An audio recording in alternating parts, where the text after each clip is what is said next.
You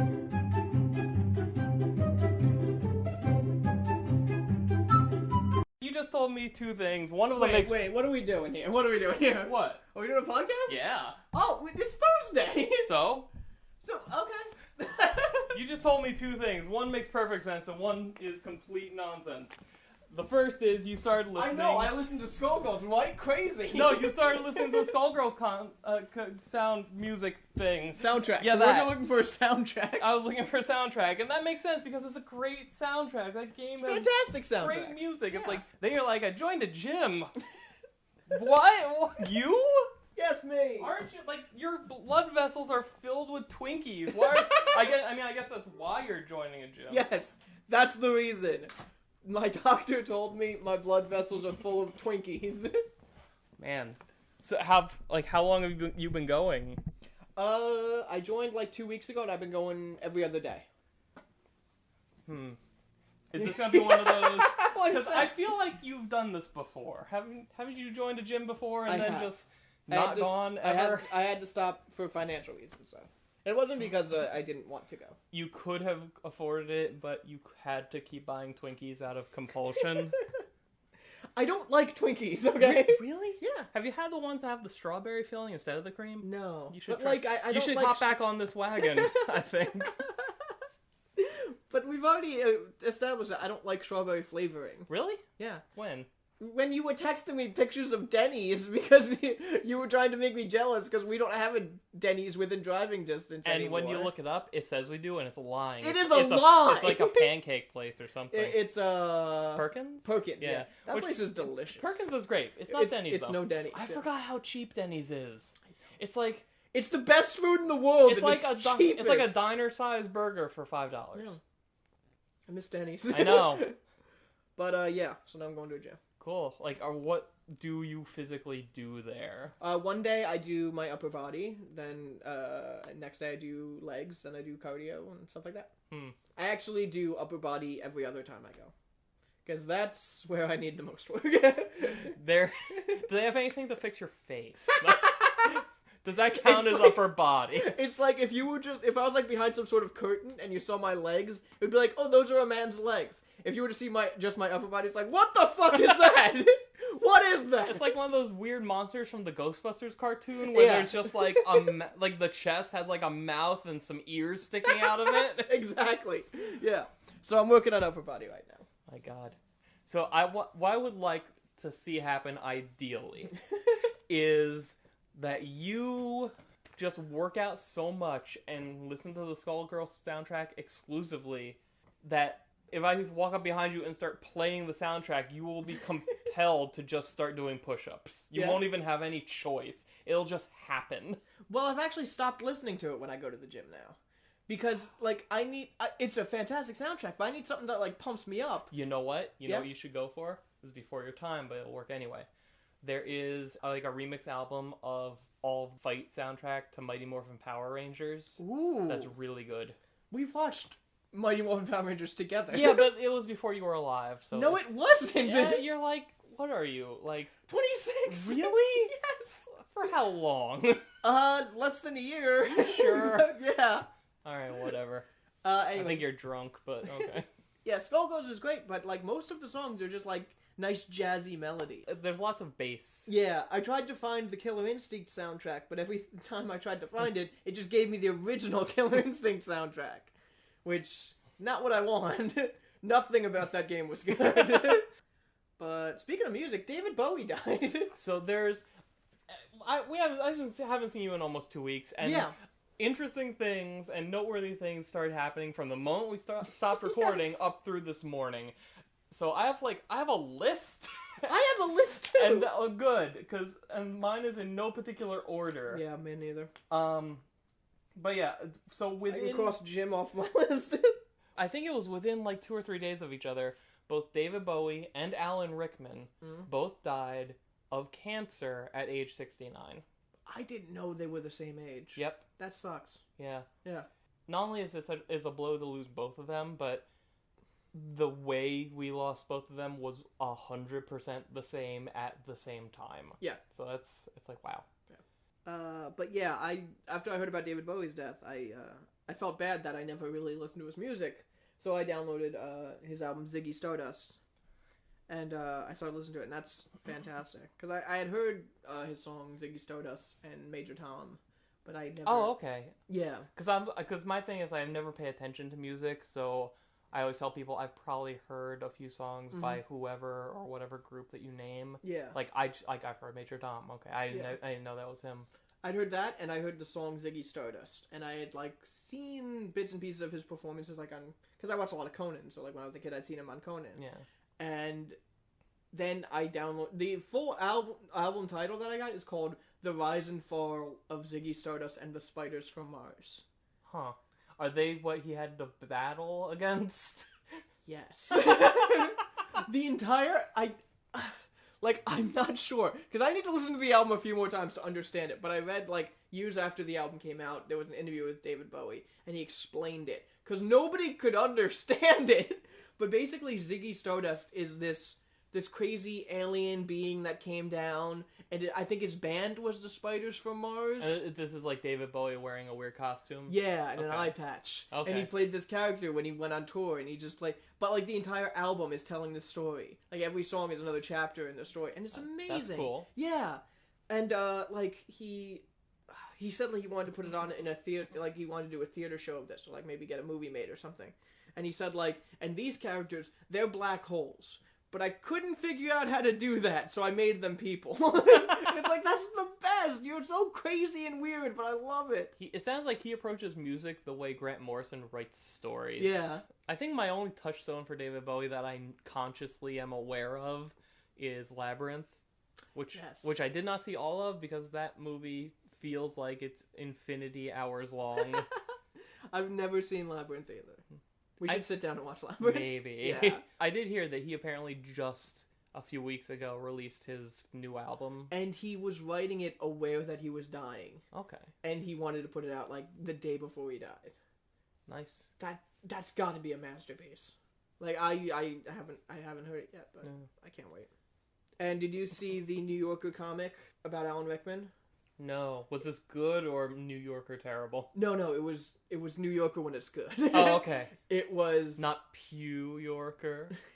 That's terrible. With stink lines? No. John McClane and Harry Potter sitting at a bar, and they were toasting their beers, and it says, "Here's to the greatest villain anyone could ask for." I didn't know he was the villain in Harry Potter. You didn't know he was in Harry Potter in general? No, not really. Because Huh. I've never seen any of them. I've seen bits and pieces, and whenever it was on, I'd be like, "Oh yeah, Die Hard guy." I only saw the first few. It was sold to me originally as, "Hey, you'll like this. It's kind of like X-Men." Really? Because it's kids with powers going to a school that teaches them how to be super people or whatever. You know, when you say it like that, I could kind of see that. Yeah. Apparently, the first two movies are the ones people don't like the most. Okay. So, and then there's I forget how many of them I even saw. There was one where oh, you have to do these wizard Olympics or something.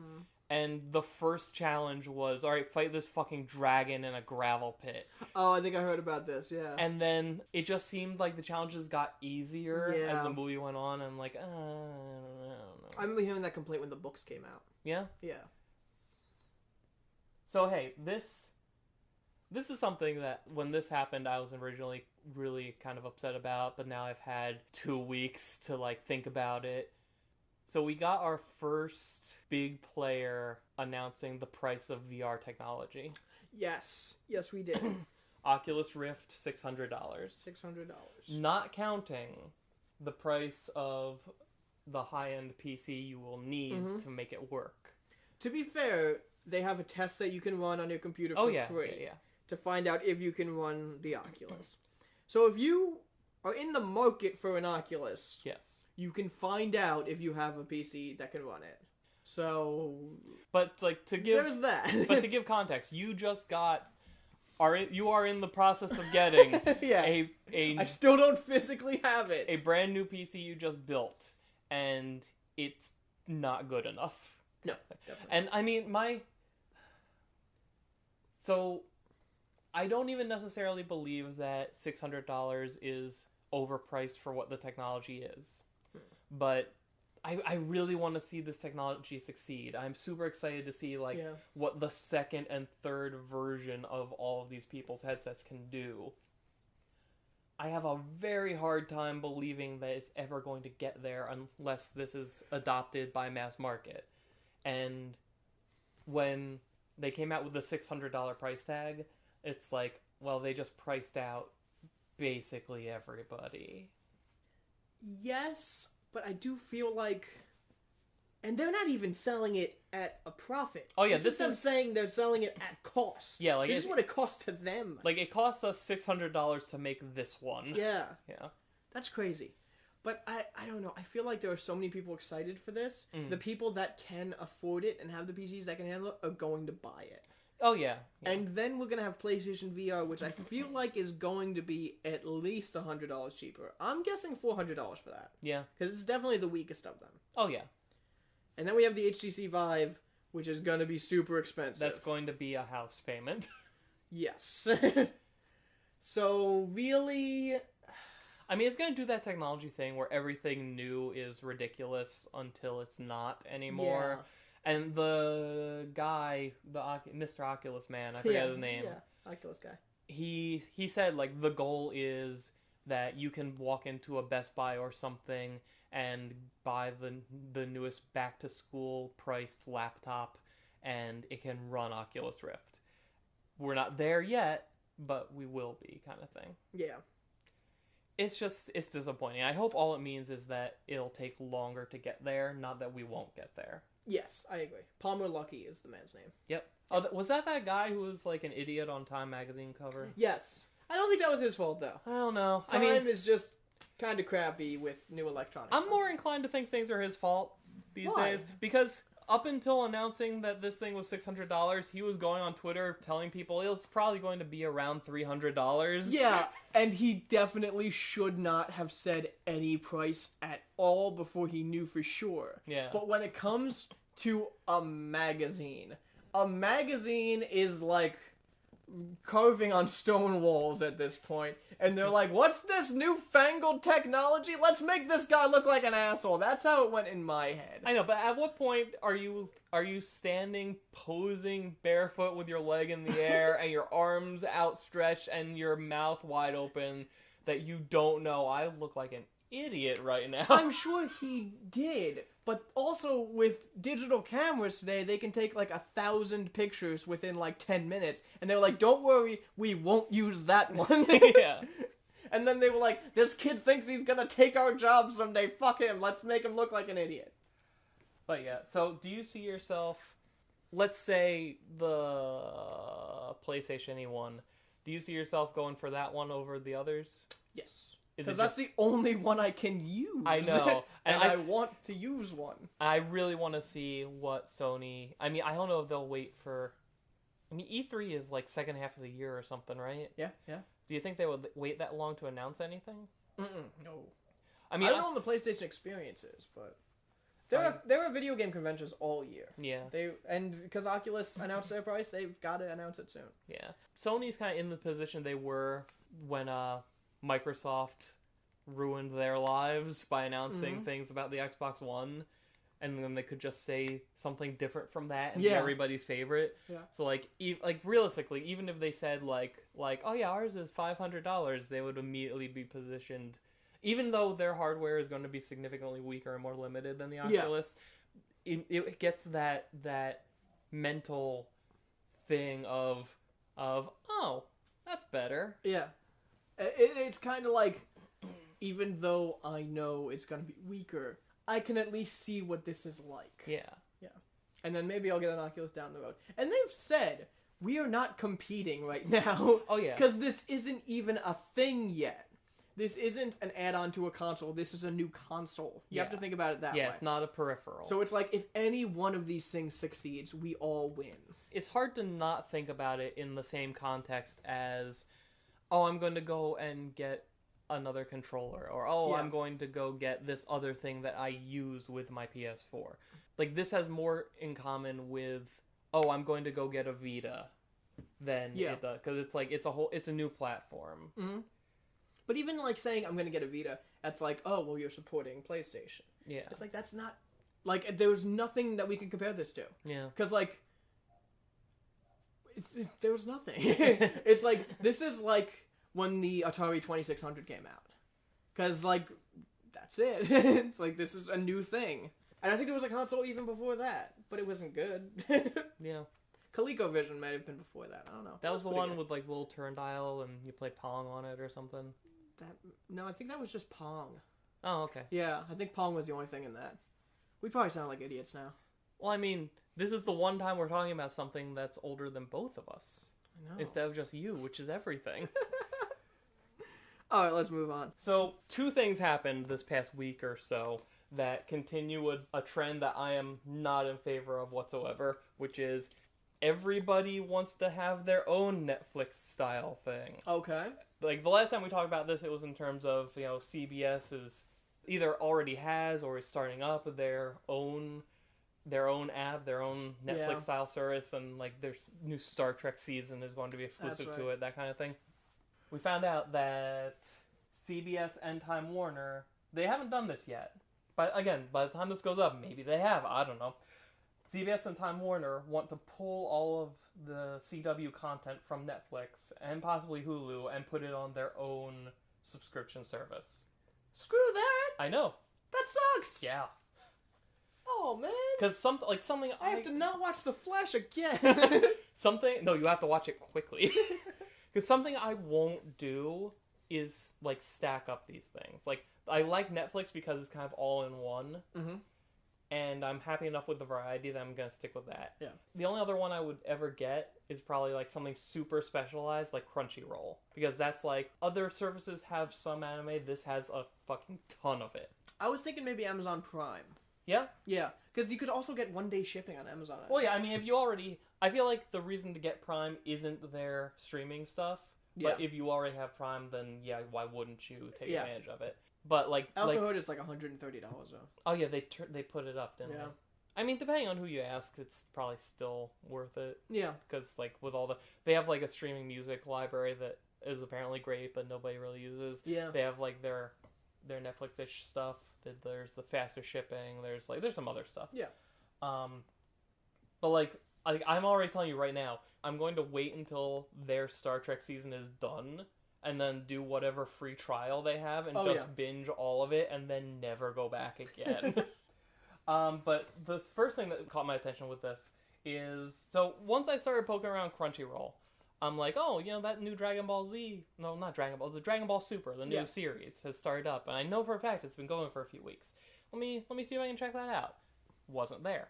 And I'm like, that's weird. That's like a really high-profile, like, internationally known kind of franchise. So why wouldn't that be there? Oh, I don't know, whatever. Maybe they're waiting on, like, selling, like, the dub and sub rights or something. I don't know.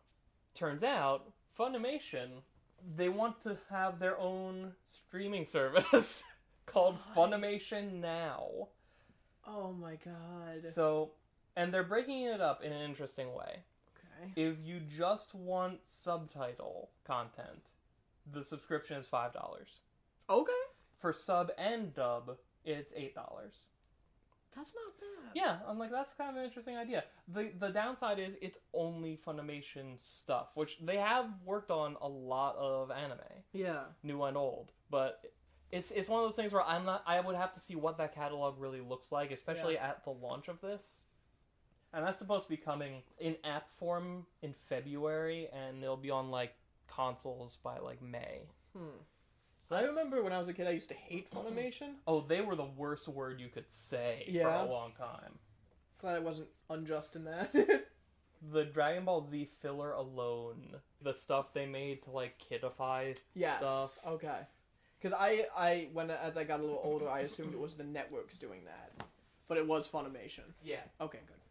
Like, this was the era of anime dubs where dubbing an anime meant rewrite the script and change who the characters are. Like, that's not what dubbing means. No, I know. But, like, for a long time, oh, that male character has long hair, give him a surfer voice. That's what they did. That's just what they did. There's the old joke of, like a character's eating a rice ball and they're like, oh, these donuts are great. Yes! Yeah, they did that on Pokemon all the time. Yep. Alright, let's do one of mine. Okay. This past week was AGDQ. What the fuck is that? Games Done Quick. Oh! Usually stands for Awesome Games Done Quick, but they also did Awful Games Done Quick, which was the best. Oh, that's cool. That was the best. And they did, like, Rocky and Bullwinkle for the NES, which is an awful game, but they did it in, like, 5 minutes. It was amazing. How long should it take? Like, I don't know, like 4 hours, Do probably? they give stats like that? Are they like, No. this game usually takes 17 and a half hours, but I did it in 3 minutes? No. But they did say, like, this is the world record, and this guy's run was this, so... It was... I feel like Awesome Games Done Quick should team up with HowLongToBeat.com. They should. Because I've never watched this, but I feel like if I did, I would want, like, information to come up on the screen of, like, the average runtime for this is, you know, however many hours. Yeah. The current record for speedrunning it is this, you know. That would be interesting, yeah. There was something new there this year called TASBot, which stands for Tool Assisted Speedrunner.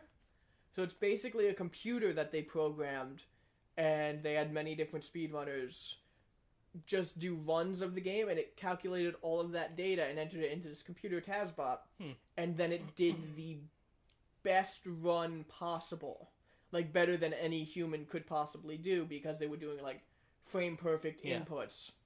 And so it's like a lot of times when they were doing a run, they'd say something like, now there's a quicker way to do this, but it'd have to be frame perfect, so I'm not going to go for it because it would cost more time if you missed it. And TASBot would just do that. Now what we need is this robot to mate with that Jeopardy robot. Yeah? Yeah. And TASBot did Brain Age. This was like one of the best things I've ever seen. And because Brain Age is just it asks you a bunch of math problems and you have to write the answer on the side. Hey, can a computer do math quickly, Rob? That's not what it was though. And I found out for the first time the other day that this whole thing is a convention. Yeah, it's getting bigger. I always thought it was just like people just like do this and like stream it out of their house or something. I had no idea. I had no idea there was a physical communing going on. Also, DS Dad was there. That's a great name. Yeah, because it was just some old guy. Like every time, I don't want to say old. I mean, everybody's old compared to you, so that's fine. I don't want to say old. He was probably like 40 or so. Shut up. But he, like, in between the streams when they were setting up a new game, they would cut to the crowd that was just sitting there. And it was just some middle-aged guy playing on his DS. And the chat went crazy.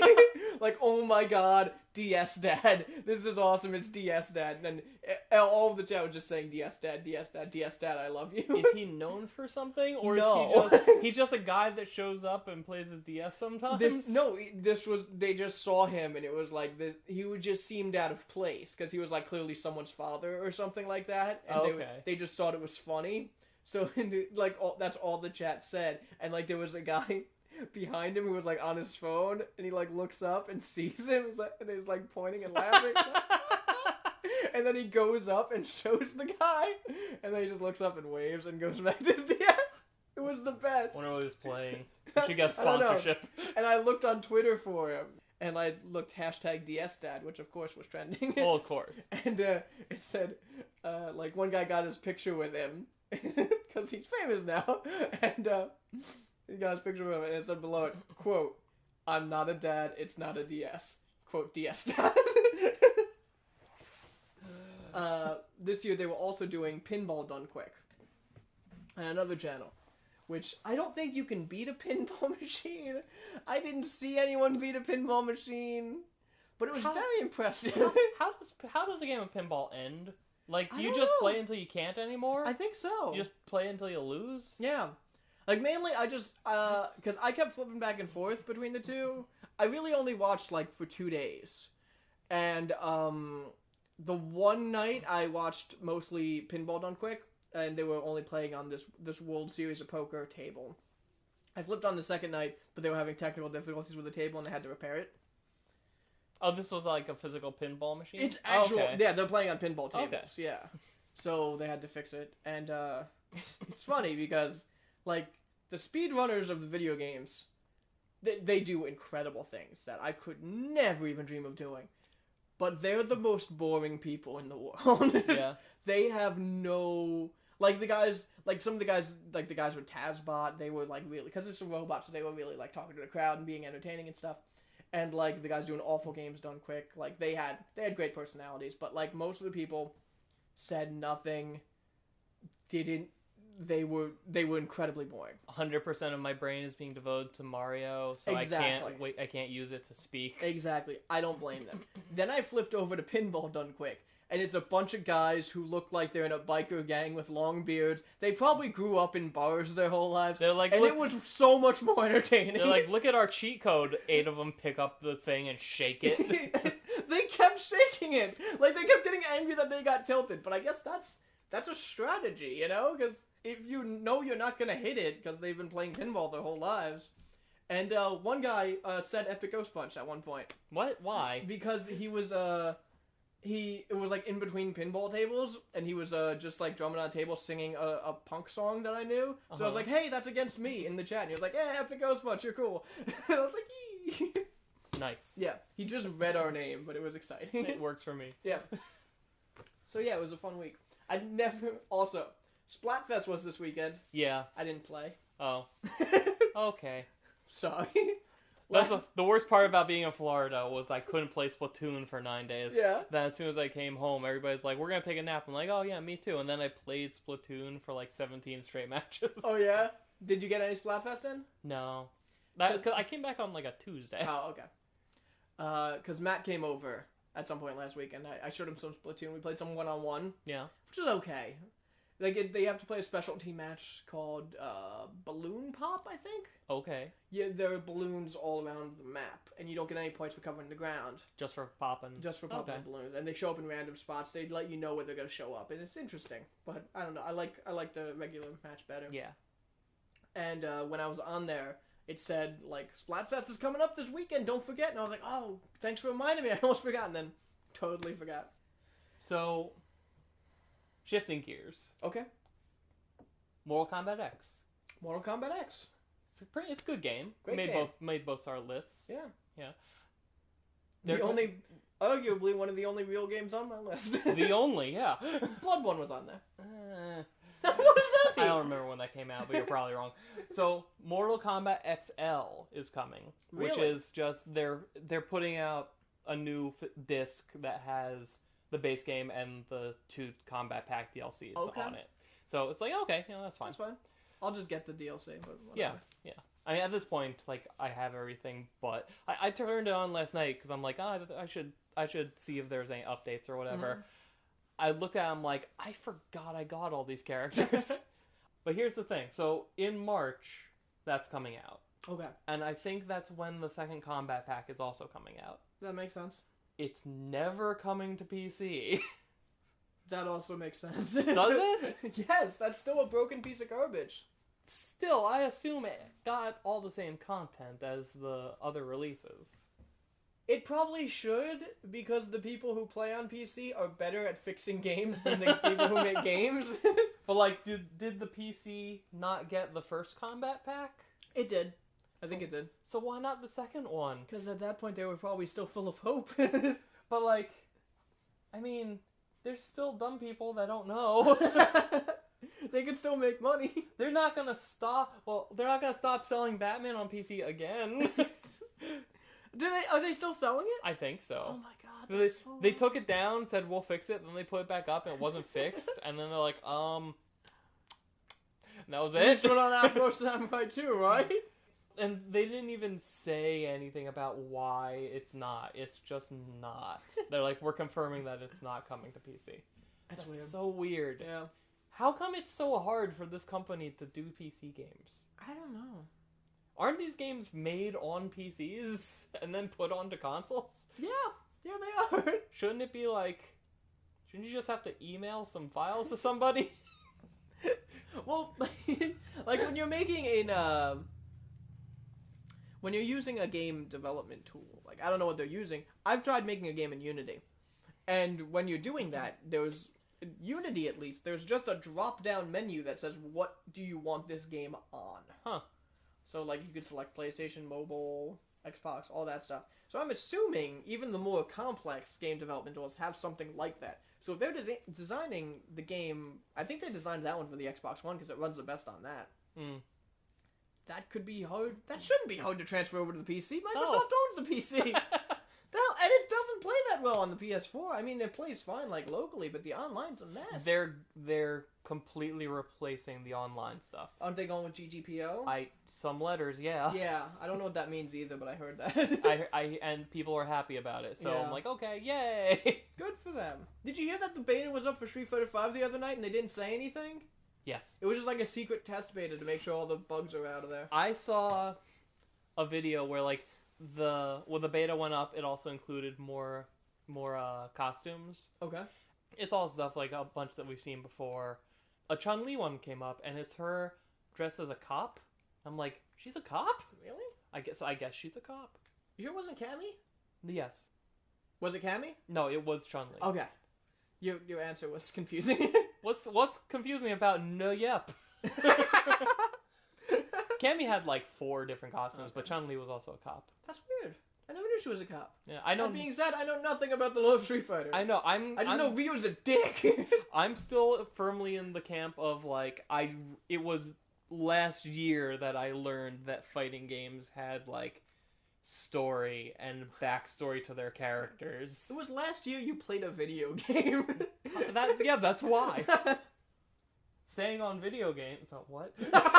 That's my transition. Shut up. So last time we don't always need a transition, Dan. It's fine. Last time we talked about Bayonetta, it was kind of on a downer note. We were like, yeah, Platinum hated making it. We don't know why they did it again. But hey, she's Smash Brothers' problem now. Yeah. So Bayonetta 2 is getting a re-release. Really? Yeah, because the first time it came out, it was a $60 game that also came with the first one. So it was $60 for 2 games in one box. Yeah, fantastic value. Yes. It's getting a re-release, still Wii U exclusive, because it can't not be. Yes. Just Bayonetta 2 for $30. Okay. Yeah. And that's Is it going to be any different? No, it's just a standalone release for it. That's weird. Yeah, but and that's February 19th is when that's coming. Honestly, I will probably get that. Yeah. Because like there's certain games where after we've played it on the channel, I kind of feel like I don't need to play it again myself. I gotcha. Even if I got the 2-pack, I would start with the sequel because I haven't seen anything of that yet. Yeah. And I'm more interested in that, and maybe years down the line I would go back to the first one. Okay. So I'm like, I'll just go for the sequel. Okay. You know the 2-pack is probably around $30 now. Is it? Because it's Nintendo. Good point. It's probably more expensive somehow. As soon as we get... I'm very curious to see what happens to the price of Wii U games once the next console comes around. Yeah. I bet that probably means that she's coming to Smash around February 19th. It's definitely in February. Oh, I think it was positioned as, get ready for Smash with this. Yeah. So it's probably a little before. I'm definitely getting her amiibo. Yeah. I have to. I feel like at some point in the future I'm going to go a little amiibo crazy because they look so good. Yeah, they do. You know what it'll be? When I'm in a position where I can put them in some sort of enclosed glass. Yeah. Like some sort of hutch or something that has glass in front that you can see without, because I love displaying geeky stuff. Mm-hmm. I hate having to clean and dust it. Yes. Because that can you can't get it all out. I'd love to get those little plastic enclosures that they have at the store. Yeah. For the Skylanders or what they put the consoles in. Yeah. Those are great. The little lock-in cases. Those are perfect. But I could see myself going a little crazy and getting as many as You? possible. Shut up. No. So hey, Cloverfield's getting a sequel, A spiritual sequel. and it comes out in 2 months. J.J. Abrams was like, by the way, here's a trailer, and it comes out in a few weeks. He's just a producer, though. Yeah? Yeah. Cool. So I feel like somebody was like, hey, can I make a sequel to Cloverfield? It's like, what? Star Wars? What? Okay, make me a producer. Yeah, because he was doing Star Wars during this, so Yeah. there was no time. But it's going to be starring John Goodman, Mary Elizabeth Winstead, who... Was she Ramona? I In Scott so. Pilgrim? Ramona Yeah. Flowers? And John Gallagher. Gallagher? Yeah. 10 Cloverfield Lane. But it's like some person wakes up in someone's basement, presumably John Goodman's basement, and he's like... That should be a podcast. John Goodman's basement? Yes. Yeah. And like he's like, don't worry, I saved you. And like the outside is all radioactive and whatever. And I feel like it's going to be like this tense horror of like, oh, I'm trapped in here. And is he really the bad guy and all the... Did you watch the trailer? I did not. I saw the poster. It's a fantastic trailer. The poster is like a landscape and you just see the house, and the L in Lane is just like an arrow that extends deep below the ground and points at like the basement of the thing. Cool. The entire trailer takes place in the bomb shelter, or like the basement or whatever. Okay. It looks like a bomb shelter. And I want the whole movie to take place there. You want it to be like a Ryan Reynolds Buried Alive kind of movie? No, I was thinking more of just a regular bottle movie, because it's a big room, and there seem to be more than one room. They either open the door at the very end or something. Like, maybe it takes place after the first one, and the bomb goes off, but it didn't kill the monster. But they were down there when the bomb went off, so they're the only ones alive. Like, maybe he's telling the truth. Like, either way, this movie has to end with somebody leaving the bomb shelter and seeing the monster, and then eats them, or something. Yeah. Or they just see the dead monster, and then evaporate because of radiation. They both become Dr. Manhattans, and they fly off to Mars. Yeah. So, Netflix said two things. Okay. Jessica Jones Season 2 is happening. Cool. And they are in the casting phase for the Iron Fist show. Really? Yep. So it's happening. Yep. Good. They have said absolutely nothing else about either of those two things. Okay. That's all we know. That's fine. Yeah. That's fine. Like, we know that Daredevil Season 2 is coming really soon. Oh, yeah, because that should be done filming. Isn't that March? No, you know what it is? It has to be 6 months after Jessica Jones. Does it? Yeah, that's what they're doing. They're laying it out 6 months. I could swear... When did Jessica Jones come out? Maybe a month ago, 2 months ago? Because I think I read that Daredevil Season 2 is coming out the same day as Batman vs. Superman. Really? Yeah. Okay. Well, I'm not seeing Batman vs. Superman for a while. I mean, both of these things will be around after that day. I guess. So the next thing we're going to physically see is Daredevil. They're actively making Luke Cage right now. Okay. So that should be the next thing that airs.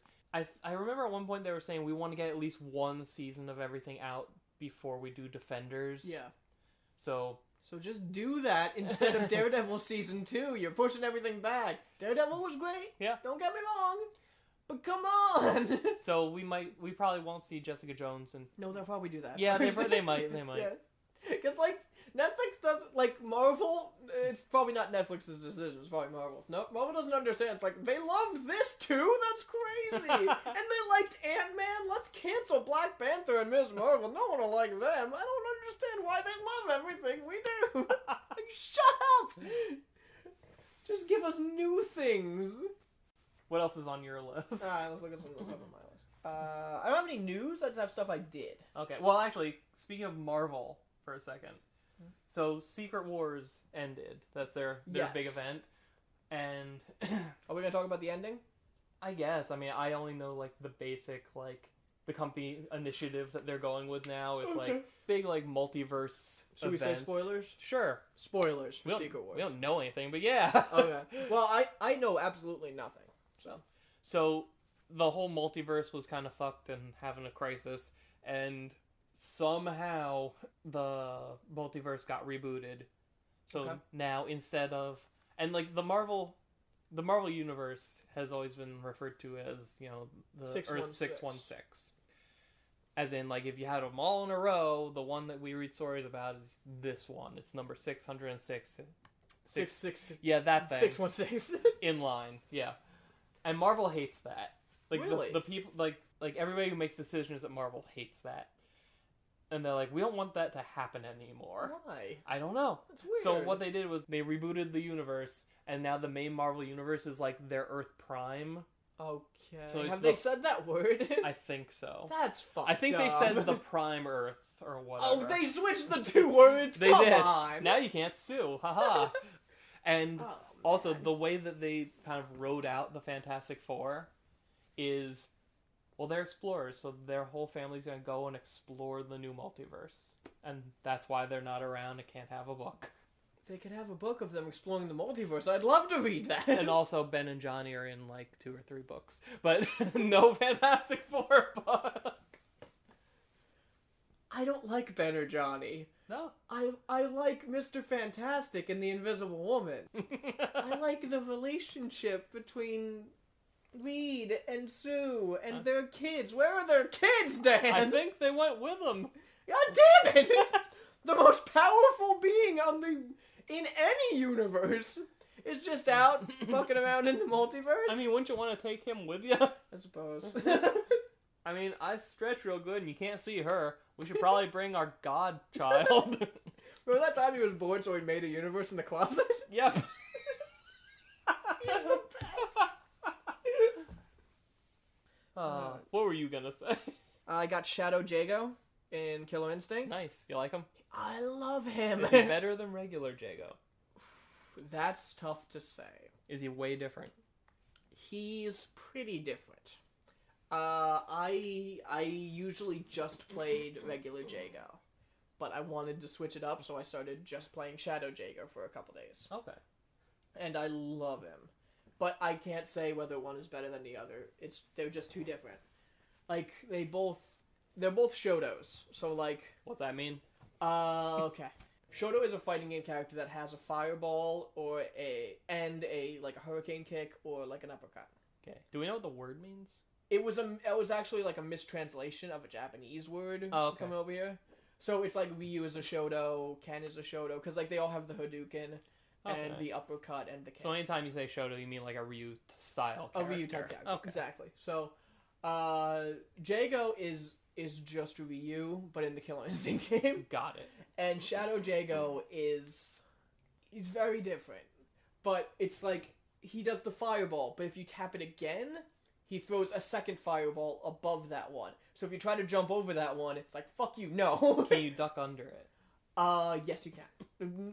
No, actually, if you have a slide, you can get under it. So would a good tactic be throw the double fireball and then do another attack that's low? Exactly, yeah. Okay, That'd be a good tactic. And he doesn't have a hurricane kick like Jago does. He has a slide. Jago has his instinct ability, which everyone has in Killer Instinct. That's their super move or whatever, right? No, they have that, that yellow bar under the health bar that fills up throughout the game? Yeah. Once you summon your instinct or whatever. You know how like, what's her name? That one chick has the panther that comes out and fights for her? Oh, yeah. Yeah, Orchid. She has the panther, that's her instinct. Okay. Jago's is that once you pop instinct, every time you land a hit, you get a little bit of health back. Oh, that's cool. Jago's is, once you pop instinct, it takes half as much to do a super move. Nice. But that's because you're taking meter from the opponent. So yeah, exactly. So they don't have any meter, and you don't have any meter. It's useless. But if they have a bunch, you can really fuck them over. If your meter is empty but theirs is full, can you still do it, or do you have to have your own to start it? You need at least half. Okay. Yeah, but it's really interesting. He has what is called a surge meter in addition to his shadow meter. So there are some moves that need, like the double fireball uses a little bit of surge, and there are some moves that you will use a full shadow meter, and there are some that will use. Like I can't think of any other character that uses a full bar in that game. You know what I mean? Yeah. He's really interesting. He has one move that like you have to do in instinct, and like the screen just goes black, and it's like a full cutscene happens. And it does a ton to the health. He uses up the full shadow meter. It's crazy. He doesn't play like anyone else in the game. He's great. And I went into shadow mode, which is nothing to do with Shadow Jago. Oh, it's just a mode in the game where you create a shadow of yourself, essentially, so other people can fight you when you're not on. Okay. You had to fight Jago 3 times and he used 3 different styles each time you fought him, so that it kind of figures out how you play. And then you can, I played with Shadow Jago because I want him to become my main, and then it kind of got a memory of how you play, and it showed you like, oh, this is what you do, this is what you need to work on and stuff. And I started fighting other people's shadows to get more like data on myself, and I didn't beat Jago any of the 3 times I fought him. He is tough. But then I started fighting other people's shadows, and I did pretty good. I got enough info. But it's cool, because, like, if it says, like, you did, like, this much went up in your fighting, this much went down, like, your defense went down, you didn't block enough, or your throws went up, you used enough throws or something like that, you can say, do you want to save this info, or do you want to delete it? Because, like, it was like, you won that match, but you kind of really sucked, and you probably shouldn't have won.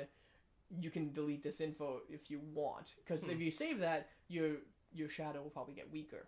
So I just did a bunch of really weak fights, and my info, like, went really up, so, like, my shadow's probably really strong now.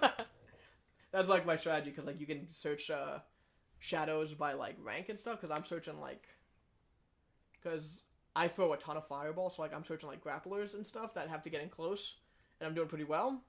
But, like, I'm searching by rank, and I'm just holding down for, like, 5 minutes and playing the game on my phone till I get to, like, the worst of the worst. Like, alright, here we go. Oh my god. It's fun, though. I'm having a lot of fun with him. Because I was in Florida, I had the opportunity to watch a bunch of stuff that I don't normally get to. I saw the newest episode of Supergirl, for example. Okay. And before now, I'd only seen the pilot. And that was, like, very much like, you know, I kind of like it, but I'd like to see a real episode that's not a pilot, you know? Gotcha, yeah. And, you know, it's a pretty solid show. I would say, like, a little better than Flash kind of thing. Okay. But I had a moment of, like, I walked away from that show thinking, why didn't they use their powers right? What do you mean? Like, so, Martian Manhunter's also in this show. Okay, awesome. I didn't know that. Yeah, they had a thing. They had a thing where, like, in the first episode, you know, she makes her debut as a superhero and then runs afoul of the government agency that's dealing with all this stuff, all that, like, superhuman stuff. And it's led by a guy named Hank Henshaw. Okay. And they're like, ooh, maybe he'll be the villain later. Because in the comics, he becomes a cyborg Superman. Yeah. And then later, there's, like, an episode where he's, like, kind of turns his back to everybody and his eyes start glowing red. And you're like, what the fuck? He's already the cyborg Superman? It's like, what the fuck? And then apparently a few episodes ago, he revealed himself as Martian Manhunter. So, like, they're like, we know the nerds that watch this show, we can trick them. Oh, that's so good! And, like, occasionally he takes his regular form. Okay. His Martian Manhunter form or whatever. And... if he's not flying around as a big green-looking idiot, then I'm not watching Oh, no, he does that sometimes. Okay. Like, he's trying to teach her, like, no, you can fly more aerodynamically like this kind of stuff. Okay. The main conflict was Toyman broke out of prison. Okay. And the way they're treating this is, like, Toyman was already a Superman villain that went away for a long time. He's old now. Mm-hmm. His son is actually one of the main cast of the show who, like, is, like, terrified he's gonna turn into his dad. Supergirl goes to this warehouse to, like, try and just, like, get him before the FBI kills him kind of thing. And Toyman tricks her into stepping into, like, a wooden crate full of quicksand. She's pretty dumb, isn't she? And he's like, ha, that's quicksand. And if you use your heat vision on it, it'll explode 'cause Toyman. And he's like... Doesn't she have x-ray vision? She does. Which, oh god, that makes it worse. Okay. So, the premise here is, like, you're trapped, and you can come after me, or you can save those suitcases full of children that are going to be dropped in that wood chipper. Why are they suitcases? They're like large luggage boxes. And she's like, Toyman. And she's like, oh no. And she's like, to give, like, this is a wooden crate, like, okay. It's big enough that, like, standing in the center of it, you can stretch your arms out and be grabbing the edges. Okay. So that's full of quicksand, she's in it, and she's trying to figure out how to get out of it. Break the edges? She's super What she does is, like, she freezes it with her breath and then shatters the whole thing. I'm like, why don't you exert any effort at all and just, like, hover upwards and be out of it? Yeah. Or exert any effort at all and just walk forward through the box. Yeah. Or use laser vision, shoot the wood chipper. Or shoot Toyman. So what she had, or use X-ray vision and look in those boxes because there was no kids in them. There was a recording of kids calling for help. Oh, God. Yeah. Why are we smarter than Supergirl? I don't know. It's just like it's butting up against that whole like you have to do this so there's a threat kind of thing. Yeah. But we're in a weird place right now with programming where it's not enough to say it's a good show. It's kind of it's good for TV, you know? Yeah. But yeah, so I watched that. I would still say check it out. Okay. Because like it's not bad. Sounds It's bad. good. It's good for TV. It's not. The only thing like no, Jessica Jones is good for TV. No. Yes. That's on a level above what TV can do. Both in terms It's on of TV. it's on Netflix. Why is that not TV? Because you can watch it on anything. Game of Thrones You can is watch good it. for TV. You can watch it on a toaster. I'm pretty sure. Alright, speaking of the Martian Manhunter. Speaking of toasters. Yeah, speaking of the Martian Manhunter, I watched The Martian. Oh yeah. Yeah, with Matt Damon. Did you watch? Did you watch it? Did I you like did. it? I did. I really liked it. I had also read the book. The Martian. Because you're a snob. I guess. I don't know. It sounded interesting to me, and I didn't want to read the movie. But I thought the movie was actually really good. Usually, when I read the book, I don't like the movies, but it was great. It was a great interpretation. It was funny. It was great. They got Donald Glover to play the weird science guy, who I love Donald Glover, so it was really good. Yeah, and I didn't feel like they cut out anything that was necessary, but it was great. Yeah, you should see it. Do you feel like the book was still better? It's hard to say. They're both great in their own ways, but they're two very different things. They're telling the same story, but in very different ways. So I can't really compare them. Okay. Yeah. I probably enjoyed the movie a little bit more just because it's kind of just stupid fun, but the book was great. I'm looking forward to the sequel, Martian 2, when Mars comes back for revenge. Yeah? Yeah. At one point when my mom was reading the book, she goes, "When does the Martian show up?" Oh. Yeah. Did you explain it? Yeah. It's like, no, he's the Martian. She looked really sad. She closed the book and then lit it on fire. I know, it was my only copy. Aw. I also kind of accidentally watched two Dwayne Johnson movies. He's The Rock. No, I know that. I was gonna guess the movies. Okay, guess the movies. Furious 7. Yes. And what else could be a little? Because it can't be something that you're starring in, because you would know. Because you said accidentally. Yeah. Well. And Pain and Gain. No, I don't know what that is. Okay. It was San Andreas. Okay. Because there was a couple days where it just went to my I uncle's. can't believe I got one. Yeah. It's your first one. That one was obvious. So there was a couple days where we had nothing to do, so we just went over to my one uncle's house, which is right by my grandfather's house in Florida, and he's just like, "Yeah, let's watch some movies," and he loves big dumb action movies. Cool. And San Andreas was there, so we're like, "Yeah, let's check this out." And it's it's your paint by numbers action disaster movie where it's like the main character is this guy who's part of this first responder unit for rescue operations, and then there's a giant natural disaster and he has to save his wife, and then they're trying to get to their daughter who's on the other side of this city, and of course they're always trying to get to their kid. Yeah. But it was fun. Okay. It was pretty good. Yeah. There was nothing about it that was oh god, I wish this was shorter, or oh god, this is stupid, why are they doing that? It was just, yeah. I do wonder why they didn't have, because at the very beginning he was part of this whole team, and then when shit started going down, it was just him alone in a helicopter. That's so I'm weird. where'd they go? What do they... Why do they even introduce these characters? Yeah, that's kind of strange. Yeah.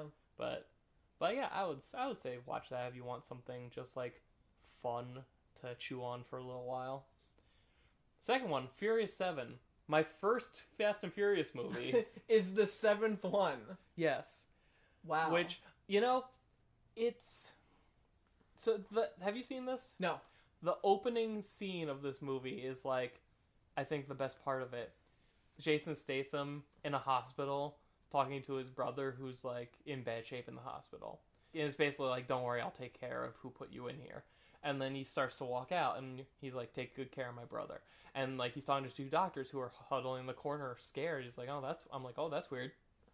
And he's walking out, and it's like the lights are hanging from the ceiling, and there's like cops unconscious on the ground, and like windows are broken. He goes downstairs, there's like police in riot gear who are sprawled out everywhere, like bullet shells are all over the ground. He picks up a grenade, he's like, here, hold this. And then he like hands it to somebody else, and like, that's awesome! And it's like, it's the most like, this is what you're in for kind of moment. Like, that was great. Nice. Like, beyond that, like, this, like, I get why people get like real pumped up for these movies, because like the action is really great, the stunt work is really great. There's a scene in this movie where The Rock, what was it, the bad guys are hunting down the good guys with a drone shooting missiles.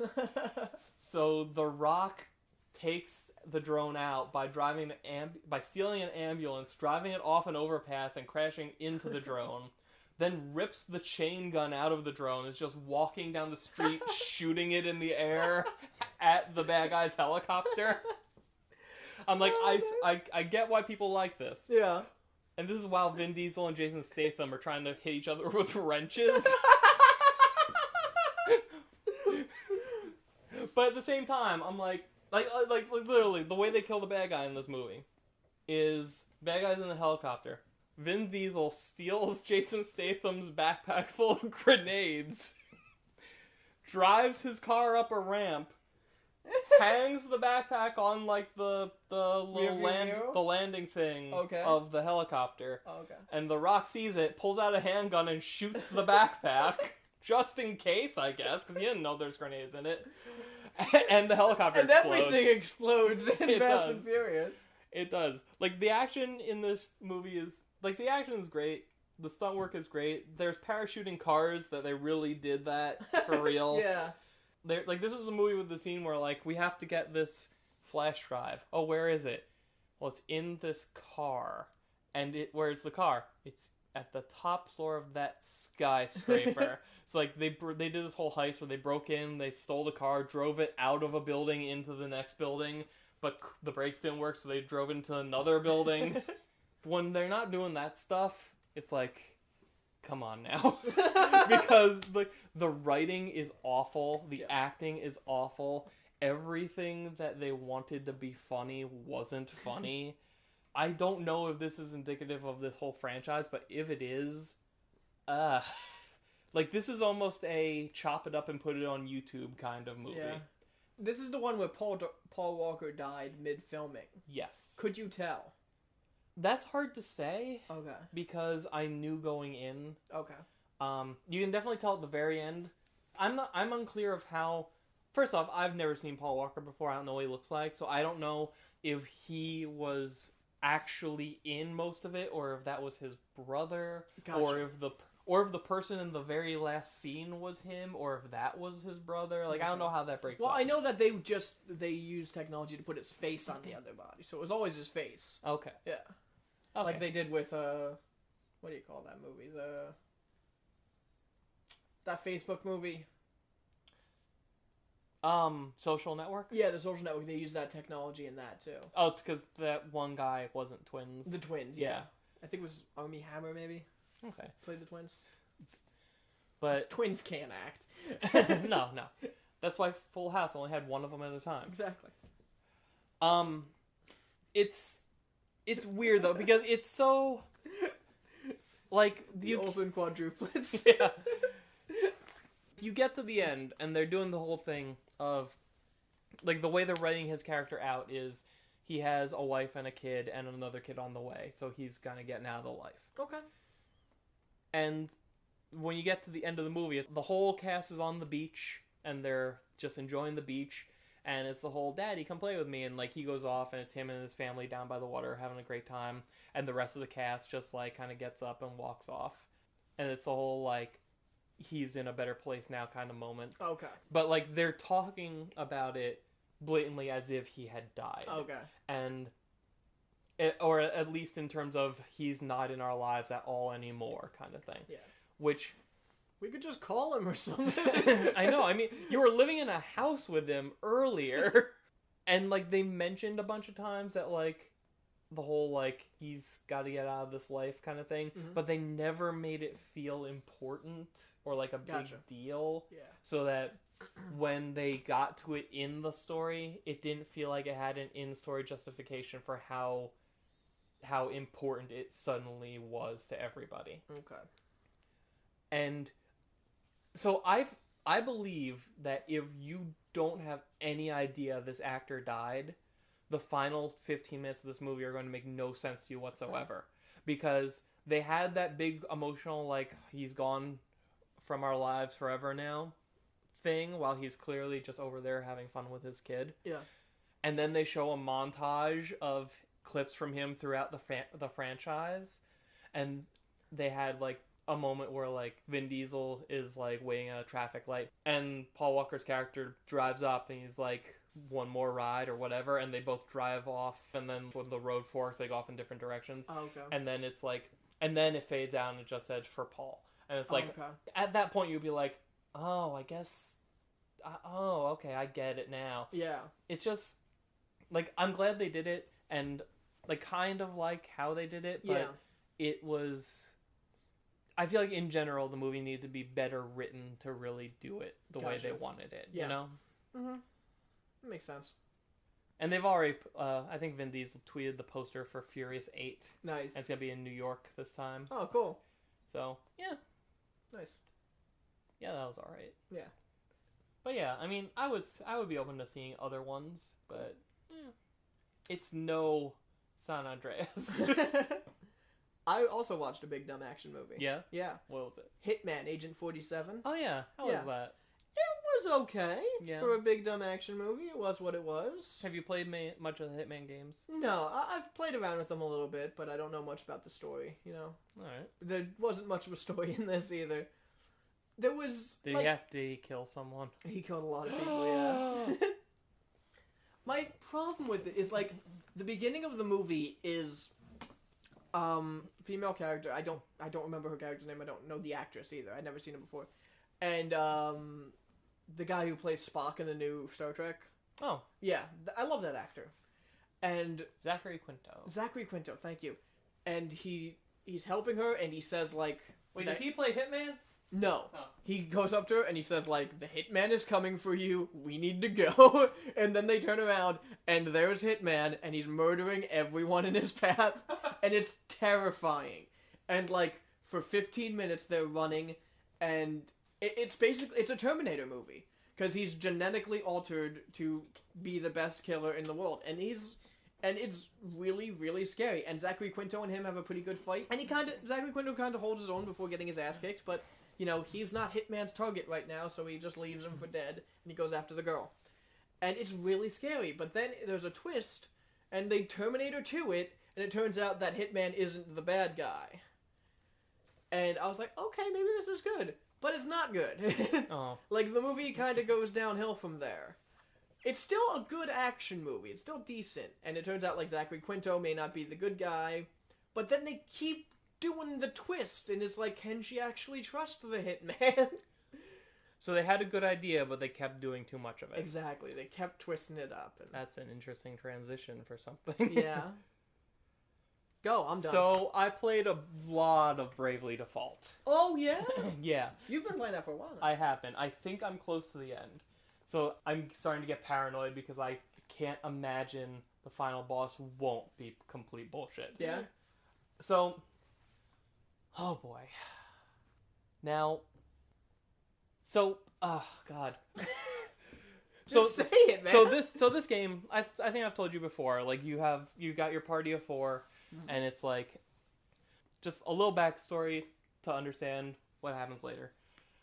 In this world, there's these like ancient crystals that are like tied to nature. You know, there's the water crystal, the earth crystal, all that stuff. Mm-hmm. One day, the crystals go dark. And that means, like, oh, with the water crystal corrupted, all the oceans are rotting.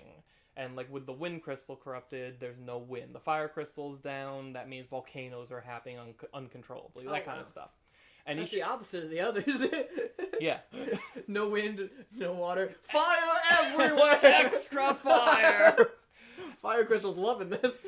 And there's the whole... And the crystals like have this whole religion sprung up like around them, and these religions have priestesses called vessels who like you're the wind vessel and you're in charge of this crystal. Keep it shiny or whatever. I don't know. I don't know what you do.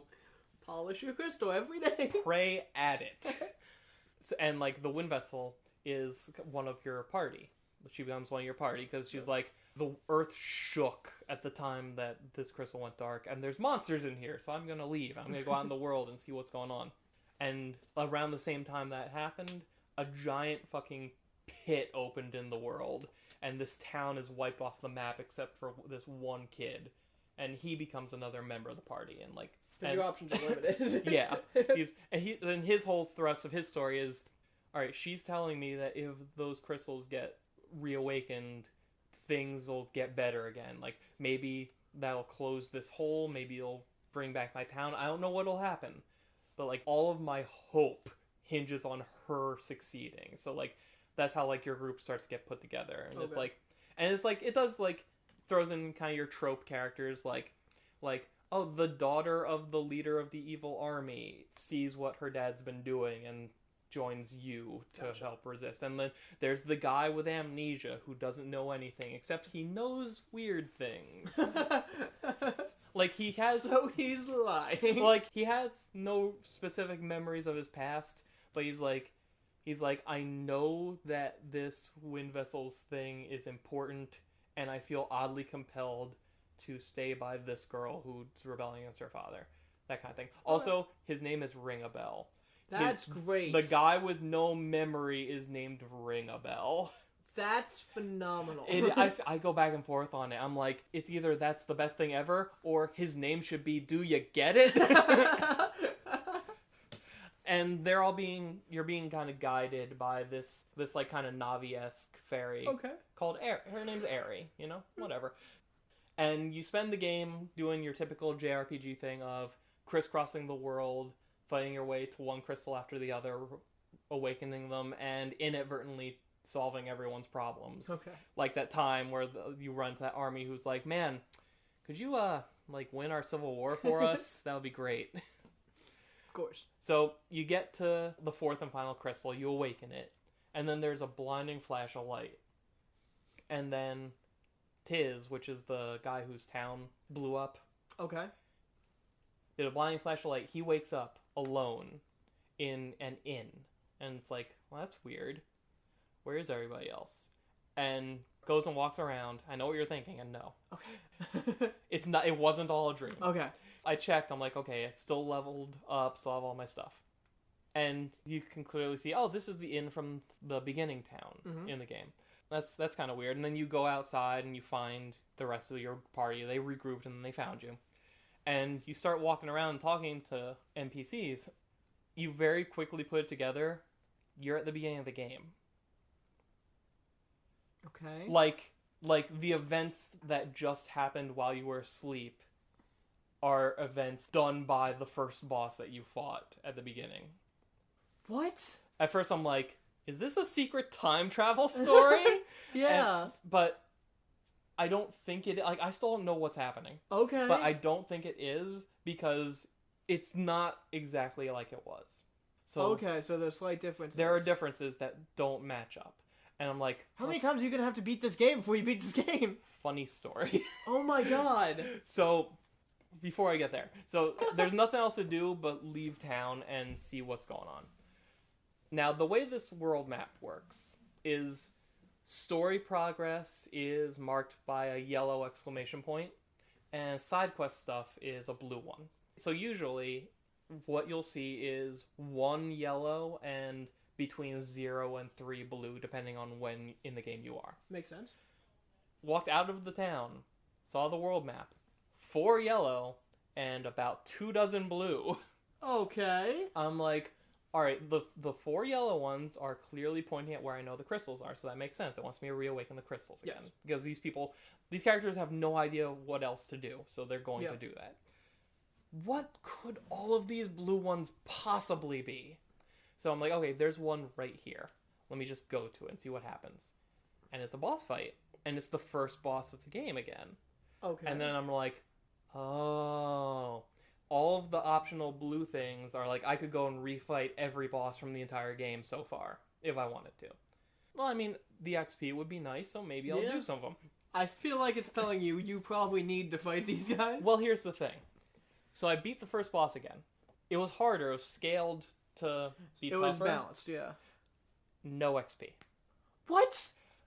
It did, however, give me job points, which, like, this game... So this game, you can... There are different jobs in the game of, like, you know, like, knight, white mage, black mage, monk... You get some crazy ones in there, like they're like vampire, performer, like all this stuff. Okay. It's really kind of great. Vampire, performer, is that one thing? No, vampire and performer. You can make it that because you can slot like a main job and a sub job. Okay. Pirate is in there. It's pretty great. Can I be a pirate vampire? You could. Oh my god, that's so cool. But you level that up. So every time you beat a bad guy, you get general XP, you get money, and you get job points. And as you level up your job, you gain more, like, abilities, more spells, and more passive skills. Okay. So it's in your interest to try and max out any job you want to use. Okay. What is your job? I'm just curious. Well, right now I have... What's Tiz's? Tiz is a knight and white mage. Okay. Because I have him equipped with dual-wielding shields, and a knight already has the highest defense stat, so I basically have him... And there's a protect all... kind of option. So he's your defense guy. He's a human shield. Gotcha. Yeah. Anya's, who is the vessel, she is a spirit master, which is a kind of it's kind of like your scholar, kind of specializes in immunities and stuff, and white mage. What is white mage? White mage is your general like healer. She can like dispel stuff and like cast like protection or reflect stuff. Okay. She can also shoot tornadoes at you, which is kind of cool. Nice. You don't have to go through all of them. No, there's 2 more. No, it's fine. It's fine. Dude, Ring a Bell is a summoner. He pulls out kaiju and robots. That's pretty cool. Robots in this game? It's like every time the summoner pulls out something, it's like if you ask someone from a medieval fantasy land to interpret something they saw here. Wow. So like, there's one where it's like, it's a train. It's just a train. It's like a regular modern day train, but it's like made of fire, and it opens its like a giant mouth and shoots out a fireball. That's awesome. There's a giant mech spider that shoots lightning out of its face. There's a J-horror ghost that has ice powers. It's crazy. What was I talking about before jobs? Oh yeah, job points. So I'm like, all right, even if this isn't going to give me XP, I need my fucking Templar to be level 14, so I'm going to keep doing a couple of these. Okay. And then I do the next one. This one did give XP. Huh. So then I realized, I have no way of knowing whether or not these are going to give XP, but I kind of need to do a lot of them anyway. So I did a bunch of those.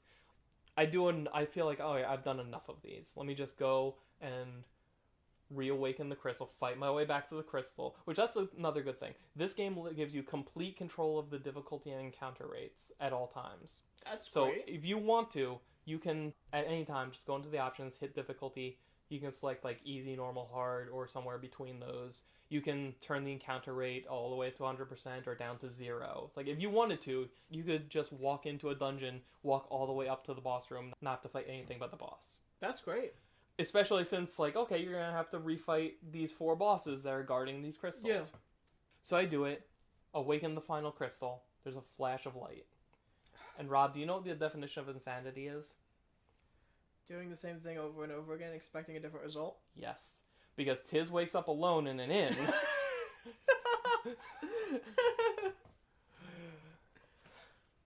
What the hell? And the same thing happens. They're like, what does Tiz do? Can you talk to your podium members? Yeah, no, they have a conversation about it each time, and they're like, all right, you all remember this, right? This wasn't just like, right? I mean, this isn't the clothes I started with, so we did some shit. And so you do the thing again. You did it again? You have to. There's no other way. There's no other way to progress. So this game does not sound good. It is though. story-wise, I'm still waiting for the justification, Okay. which may make or break it, but the combat system in this game is so... I can't imagine playing a JRPG that doesn't have it. Okay. Like, What about Persona? different story. You just said that. I mean, Persona is implied. What? Anyway. I don't I guess I just don't play enough JRPGs. You need to. I'll loan you Bravely Default. No. Please don't. You'll love it at least for a while. Maybe I should play it. So they're like, okay, what the hell should we be even doing? And Aerie, the little fairy, is like, I don't understand why it didn't work. Like, because you're supposed to awaken the crystals, and then all the darkness gets wiped away. Okay. And Aerie's like, I don't understand why it didn't work. I mean, all I can say is we should try again. So you're all like, okay. So you do. And it's on the third time through that I noticed something. And you know that... How many hours of gameplay is this? Let's see. Oh, I also finished rebuilding the town. Oh, good for you. And I cleared out monsters, but then I let some more in. Let's see. I am currently at 113 hours. Wow. Is that not normal? No. Oh, that's weird. Anyway, my third time through, I noticed something. And you know that feeling you get when you figure something out before the game wants you to? Yes. You know how that's generally a good feeling? Yes. You ever have it be not one of those? No. So, I'm looking at... Unless, like, the character then realizes it, and you're like, yeah, I know, come on, just get on with the story. Yeah. Sometimes that happens. So Aerie is always kind of, like, on the bottom part of the screen when you go into the menu. Mm-hmm. And she's kind of, like, she's just bopping around, and, like, she'll, like, give little hints and stuff. Yeah. She's visibly on screen during cutscenes and stuff. So you can see... she's, like, portrayed as being about the size of maybe a Barbie doll. Okay. When these scenes are playing out. And I notice around now, I'm like, did her wings always look like that? That's weird. Like, the pattern on her wings looks like it's different. Okay. I'm like, oh, okay, that's kind of strange. So I was curious, so I looked up a picture of Aerie from earlier in the game. And I'm like, oh yeah, it's a different pattern on her wings. That's kind of weird. And then I looked at the old one, and I looked at the new one, and I looked at the old one, and I looked at the new one. And then I very loudly said, fuck. Because, like, on their own, it's just like, it just looks like, oh, it's like the decorative pattern of her wing. Okay. When you look at them right next to each other, the first one is very clearly a number 6. And the new one is very clearly a number 3. And I was on my third time through that world. Oh, God. Oh. Oh, God. How long does it take you to get through? Honestly, as long as you want. Because you don't have to do any of the blue side quest stuff. You could just go through and fight the 4 boss monsters and awaken the crystals. And so you could probably blow through it. I've been going through slower because I've been wanting to, like, grind and level up. You're probably gonna need to. Yeah, like, I'm at level 85 with everybody right now, and the cap is 99. And I'm like, is this high enough? Probably not. I don't know, 85 is probably good. If the cap's 99, then yeah. But, like, I'm like, oh god, I have at least 3 more of these to go. And then I'm like, wait a second, Aerie's wings are a countdown. And then I'm like, is Aerie evil? And, like, as you go through, you're meeting, like, characters that are, like, super old, or just, like, they know stuff. And, like there's a part, remember the bullshit fashion show in this game? There, like, you get help from this, like, pervy wizard who lives in the woods. And whatever, he's just, like, your helpful pervy wizard in the woods. Of course, yeah. And then... video game trope, pervy wizard in the woods. Yeah. I forget why, but you have to go see him again during one of these loops. And he's talking to you very blatantly like he's never seen you before. Or he's a character that Anya's met when she was a little girl and then met again for the first time during the first time through when she needed help competing in this thing. So they go see him, and he gives the same spiel he did the first time. And she's like, "You don't remember me at all, do you?" And then he just pauses, and he's like, "So which world are you from?" What does that mean? I don't know. I'm still not sure because he doesn't want to give all the details. Oh my god! And he basically said, this, depending on how you look at it, this is either the first or the third time we've met. What? I don't know. Is he traveling around? Is he another version? I still don't know if this is about the multiverse or not. And this could still be secret time travel. It could be. I don't think it is. Because they're called... This is amazing. And we're learning, there's this whole backstory, because one of the jobs is vampire, and the way you get a job is you beat a boss that has it. Okay. So you have a boss fight against a vampire who is immortal, and who had a centuries-long blood feud with this pervy old sage in the woods, and apparently, 1,000 years ago, when they were fighting...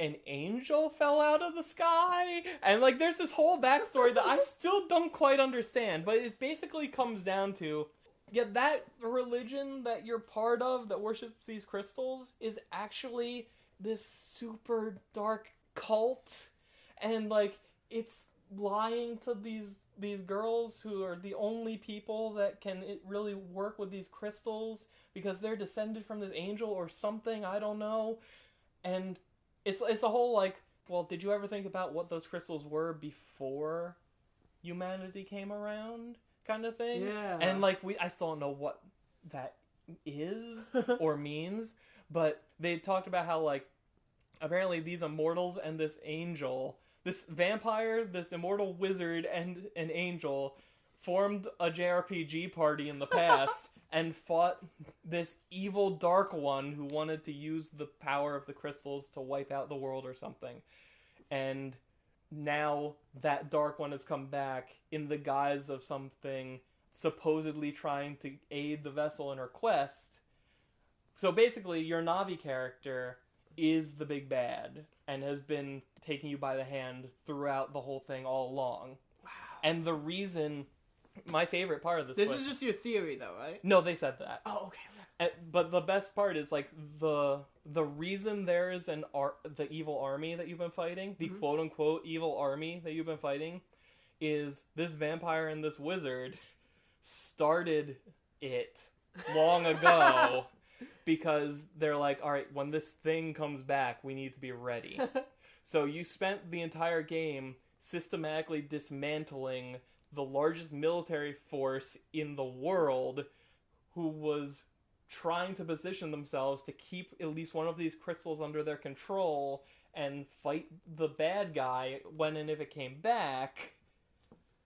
Wow. Yeah. And the best part is, as we go further, Ring a Bell's memory is starting to come back, and because all we see is, there's a flash of light, and Tiz woke up somewhere. Yeah, what's happening with them? Yeah, the implication here is something happens between those points that we never see. Yeah. And, I'm at a point now where, the number on Ares' wings is 2, and the little save guy, you go up to this little Final Fantasy wizard-looking guy to save, and he'll give you, he'll usually say something like, oh, you're really working hard, or, oh, whatever. Some little, flavor text comes up before the save. Now I'm at the point where, you go and click on him, and he's like, whatever's in that light is pretty strong. It's what? Is that, it's do we have the boss fight in that light? What is happening? I don't know. I need to play this game! And there's a character who's always in armor, and you finally have your boss fight against him, and his helmet comes off, and it is Ring a Bell, and it's what? And it's he's like, I don't know what's going on, I'm pretty sure I'm him, but from the world before the one where I met you. or something. Oh, so that's before he lost his memories. Yes. Okay. Or a different version of him. Or him later. It's like, I don't know. Because I still have no idea. Oh my god, it would be... I'm sorry to interrupt. No, go ahead. It would be amazing if, like, a few hours later in the game, you're controlling Ring a Bell and you lose your party and you have to fight yourselves in the past. Oh my god. Oh. That would be great. Because, like, they did the thing where Ring a Bell leaves and then this guy shows up, so it's like the Clark Kent Superman thing. Yeah. So I'm thinking to myself, like, is he really? But I'm like, nah, how could he? He would have to go, like, super far away back and forth to make that work. Yeah. And then they show up in the same spot. I'm like, oh, okay, well, I guess he's not him. And then he's him! I went from, this game sounds so stupid, to, I need to play this now. Something that I'm really hoping, like, I want to find out that Aerie has been systematically destroying the multiverse one world at a time or like something. James Woods in that DC movie. What? You don't remember that? He played, Owlman, I think. In, it was an animated DC movie. Oh, yeah. Like, Yeah. Crisis of Two Worlds or something? Yes. And he wanted to destroy Earth Prime so that it would destroy every universe in the multiverse. Nice. Yeah. But yeah, I'm just at a point where, like, I'm ready for a character who knows something to just flat out say it kind of thing. Yeah. Because we already know, like, who the bad guy is. We just have no idea why it's cycling through the same thing 6 times. And it's like... And there's nothing you can do. Yeah, and there's no... Like, I did look it up, just because I'm like, alright, I just want to make sure I'm not doing something wrong here. Yeah. And apparently there is a bad ending. Because what it is every time you beat a boss monster that's protecting a crystal, Agnes has to go and pray to it and purify it. And what that basically is you have to mash X until the thing is better. Okay. And what's really happening there, though? I think that's real. I think that's really happening. But the thing is, if you keep mashing X after Ares, like, you're done, stop. Yeah. You can keep mashing X, and you can destroy the crystal. Oh. And apparently, like, I don't know what happens. I might try and find out. If you destroy a crystal, you can get a different ending. That's the bad ending. Oh, okay. So that's how you get the bad ending. Yeah. Okay. Which I would almost think is the way to get the good ending, because doing the crystal thing the right way keeps having it happen over and over again. Jeez. Oh, this time through, if you do the side quest stuff, not only does it not give you any XP, but now the villains are teaming up. What? On every loop, I'm like, alright, let me fight a handful of these things, see if anything happens differently. Yeah. So I fight that first boss again. And I'm like, oh, he has a dragon with him this time. Okay, that's their way of escalating it. I do the whole boss fight, I kill the dragon first, and then I beat him. And then it plays, like, the cutscene where it's like, oh, the battle's over and the bad guy falls down. Mm-hmm. And then 2 of the other bosses walk up. They're like, hey, man, get up. We'll help you. So then you have to do the whole boss fight over again. Not with the dragon still gone. Okay. But the boss you were fighting is back up. And now these 2 guys are there, too. Jeez. And every single blue exclamation point on the map is 3 bosses together. Wow. And what happened? But if you defeat 1, shouldn't 2, 3 of them? They're like on this loop. There's fewer side quest things. The best is one of the last ones, because I just did all of them. Because I'm like, why the fuck not? I ended up doing all the stuff I said I wasn't going to do. Yeah. The best is you run into this one group of 3 boss characters. They're like, hey, I need something from you. You're like, what? And then the fight starts. And then you beat them. And then there's a cutscene that says, okay, we just wanted to make sure you were tough enough. Because there's these 3 guys over there that we want you to go find and beat. So, what? So it's like they were sending me on a quest to fight 3 other bosses. Here's a question. Yes. At this point, you know that Aerie is the bad one. Yes. Why doesn't Tiz just attack her? Because they still don't know how to achieve their goal. Because they want to get rid of the giant death hole that's in the world, Okay. and they want to figure out how to like restore the planet without jumping or resetting or something. Okay. So they're kind of in a holding pattern until they know like what to do. Okay. Also, what's cool is like as you go through the game, the title screen changes, like it gets subtitles, Oh, that's cool. and at this point it's like Bravely Default, where the fairies fly. Nice. Or where the fairy flies, and then like letters drop out, so it just says Bravely Default, Airy Lies. That's awesome. It's really good. What does Bravely Default mean? That is the combat system. So, Okay. so like on your menu, you have like your typical like attack with your weapon, whatever. You have special attack, which is just like magic and stuff. Yeah. You also have Brave and Default. Brave means you're going to take future turns all at once. Okay. So if you just attack normally, that's just you using your normal turn. Yes. If you hit Brave one time, then you will do 2 turns worth of action right now, but the next round of turns, that character can't do anything because he used that turn already. Yeah, skips a turn. You can Brave up to 3 times. Okay. So you can do 4 turns all at once back to back, but then your character can't do anything. It can't attack or defend itself at all for 4 more turns. Okay. Default is you basically just block, take less damage when you get hit, and you build up Brave points. As in, like, if you have 1 Brave point, that means you can Brave once, do 2 turns worth of action right now, and then next turn you still have your regular turn to take. Oh, that's cool. Yeah, and like Okay. there's some like the Templar class can build up 1 more Brave point than the others, so like there's like that whole thing Okay. going on.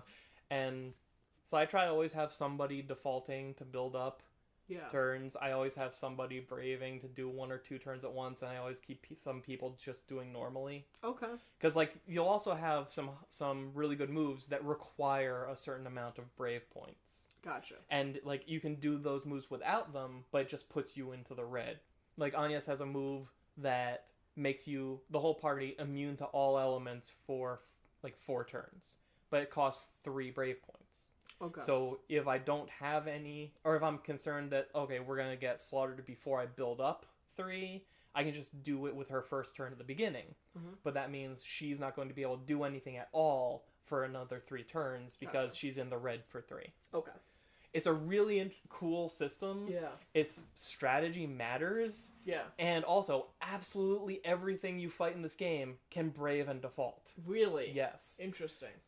And it also, the one thing I wish they made clearer is attack order. Because it's not as simple as, oh, the person at the top goes first. Yeah. I have not been able to figure out how to determine who moves first. Because there's been so many where like, oh, this character can throw up a shield that blocks physical damage for the whole party once. But she won't do it because she's like 4th in line behind her own members and some bad guys. It's like, that guy would have been alive if she just did her thing first. And I looked it up and like, nobody's really sure, but the prevailing theory is whoever's speed stat is the highest, but is at least 12 points above and below another person's What? will go, and then It should be speed. and then it depends on how many Brave points each character has built up, What? and then so I don't know. Wow. I don't know. That's crazy. We spent like an hour talking about Bravely Default. We might have. I left out a bunch of stuff. Wow. This game is just I really like it. The sequel comes out in April. Really? Yeah, Bravely. Well, then I have to play it. Yes, Bravely Second End Layer. Oh, that's right. Yeah. But yeah, so I'm taking a break for the last couple days since I've played it so much over the trip, and hopefully by the time we record again, I will have either beaten it or gotten close. Better have, because then I'm getting it from Yeah, you. yeah. Well, Look how evil she is. Look at the face of evil. she's adorable. See, goddamn 2 on her stupid wing. No, where? Well, it's kind of hidden on like the top of that one. Oh my god, I totally see it! Yeah, it's a 2! That's so weird! Fuck you, Harry. I was playing a 3DS game as well. Alright. This is gonna take like 2 minutes. Yeah. You said like an hour. I started Majora's Mask. Oh, yeah? Yeah. And I didn't know what to expect going into it. Because as you know, I hate Navi. Well, I mean, her alternate universe counterpart wants to destroy the world, so yeah, why not? But yeah, so I hate Navi, and the entire basis of this game is, the fan theory at least, is Link looking for Navi. Oh, yeah? Yes, because it opens up with Link.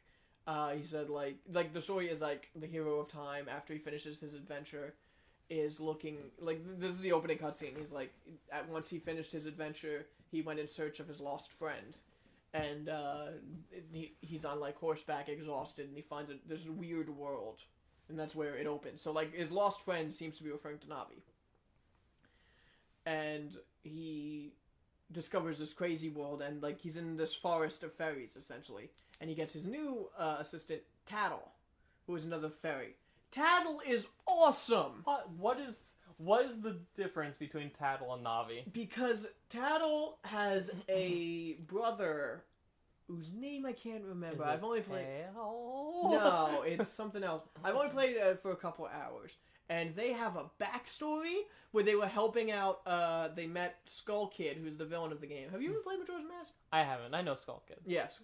Everyone's seen Skull Kid. Yeah. And they came across Skull Kid after he was being bullied, because nobody wanted to play with him because he's a dick.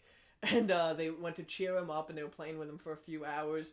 And, like, when you first meet Tattle, she's kind of a bitch to you. Like, Skull Kid and Tattle's brother, whose name I can't remember. You know he's a boy, because he's like a purplish black fairy. Oh. Yeah, like, they run into a door, and Tattle, like, you try to follow him, and Tattle punches you in the face a couple times, like, flies into your head, and the door slams behind you, and she's like, great, the door's locked now. Good job, stupid. It's like, what the fuck? But it's awesome, because she has a personality. She doesn't just say, hey, listen. And, like, she does help you and give you hints, but there's a character there. She's Nice. everything that Navi could have been, but didn't, because she sucks. You should cosplay as Tattle and just go around Dragon Con just punching Links in the face. Or get into a fight with a Navi. How would I cosplay Tattle? I don't Just know. a giant light with two wings. Put like One of them says 6 on it. Yeah. Encase yourself in a giant foam ball. That kind of works. But I love it because I knew about the system where you can play your ocarina and go back to the first day. Mm. You only have 3 days because Skull Kid sucks and he summoned the moon. And like Tattle said, I think he did it because nobody wanted to play with him. So he summoned the moon to crash into the earth. That's wow. Yeah. So is he a kid? Is he like little, like young? It's hard to say because like he has a weird. He kind of has the body of Ragdoll from Secret 6. That's what happened to Like, him. Yeah. He was in a video game from 1996. He's always doing these weird like cartwheels and stuff. So like it's hard to say if he's a child or an adult. But he's only referred to as Skull Kid. So like you had like one fight with him. He kind of destroyed you, but you got the ocarina back and go back to the first day. And I'm kind of like you got the Bomber's Journal, which is the best.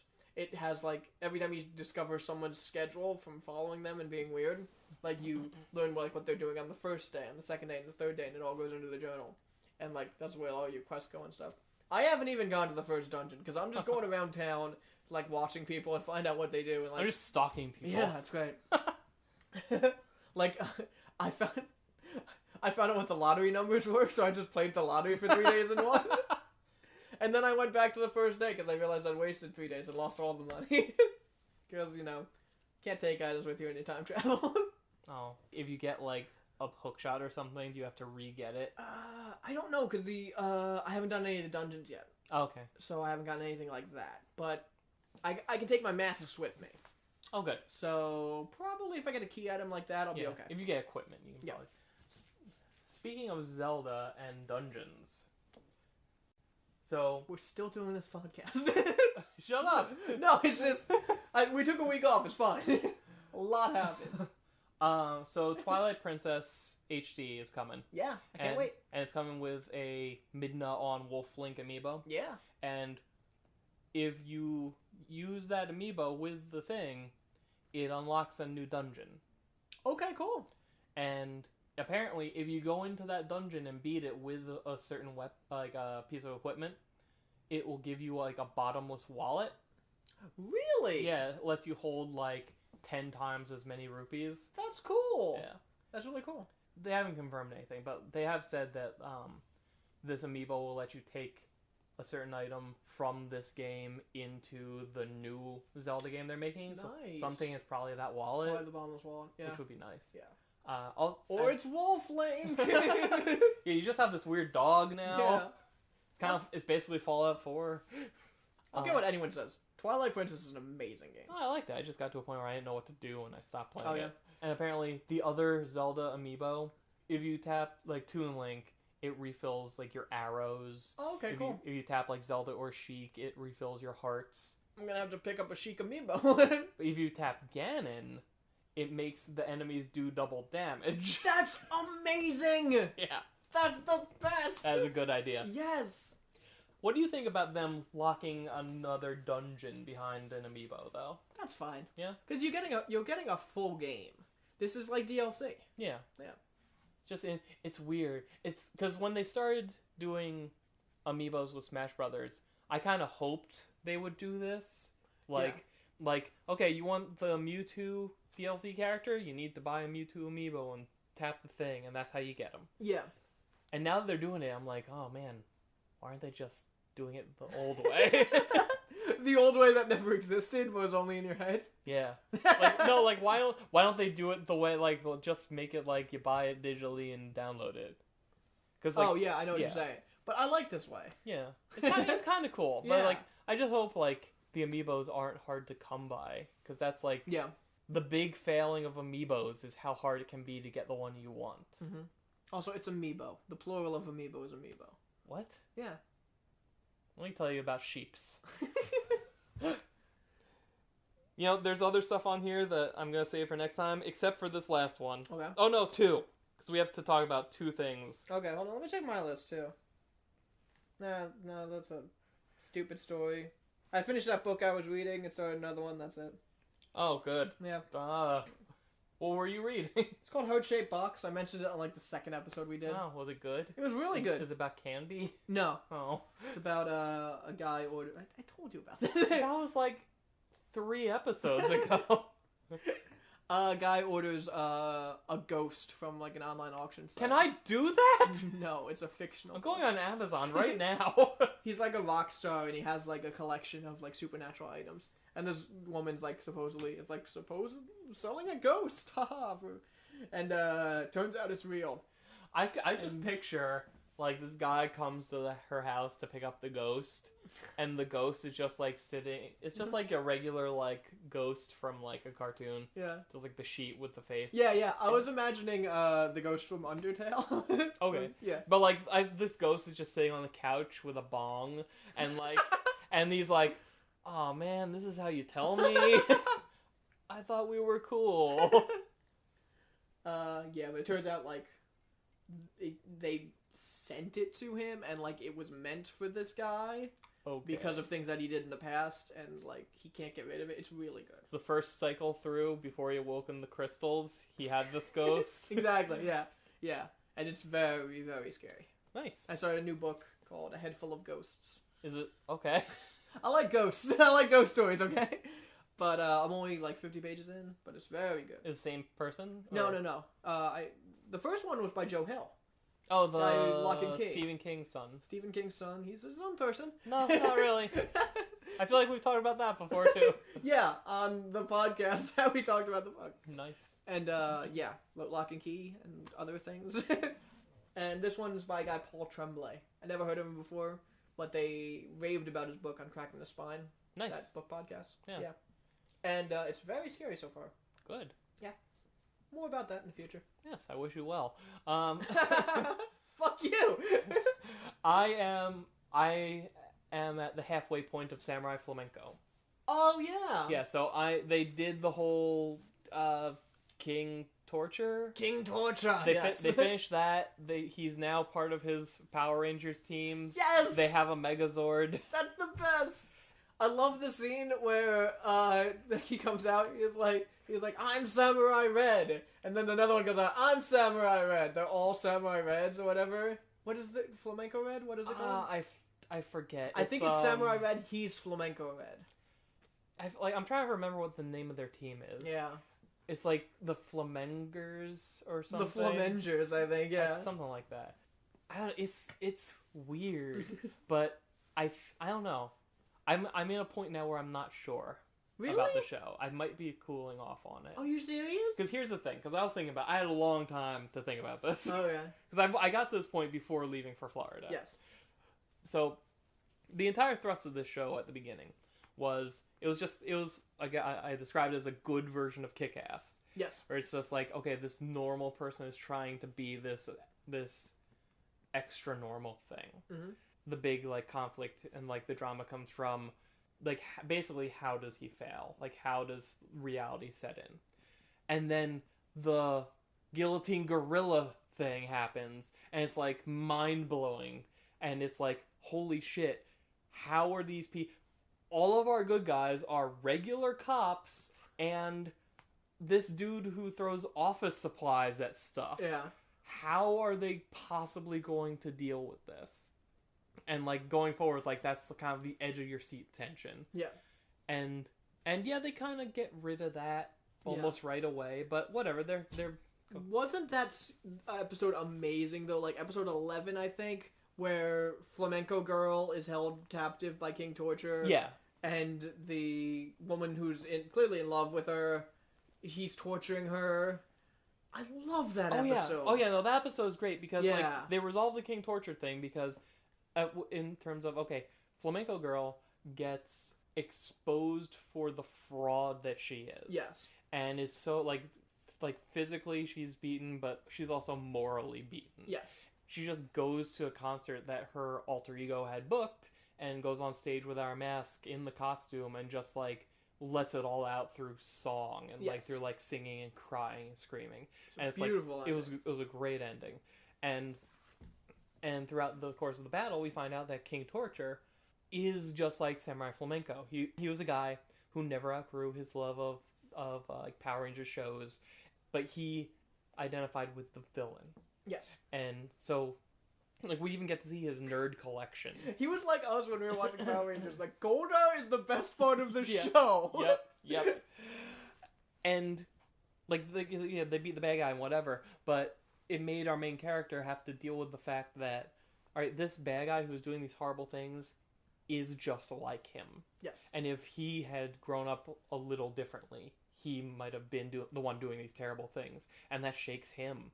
To the point that when he comes out of the evil lair, he unmasks himself in front of the press. Mm-hmm. Outs himself to the world. And I'm watching this, I'm like, holy shit, these two characters are in such an interesting place right now. The thing I want more than anything was to take like a couple episodes, like one or two, and just like deal with this. Like, what do they as people look like coming out of this? Like, what are their lives like now? How does he feel about what he's been trying to do, his goals, himself? How is she going to bounce back from this if she can? What about the fact that their identities are public now? And then a giant castle or something shows up.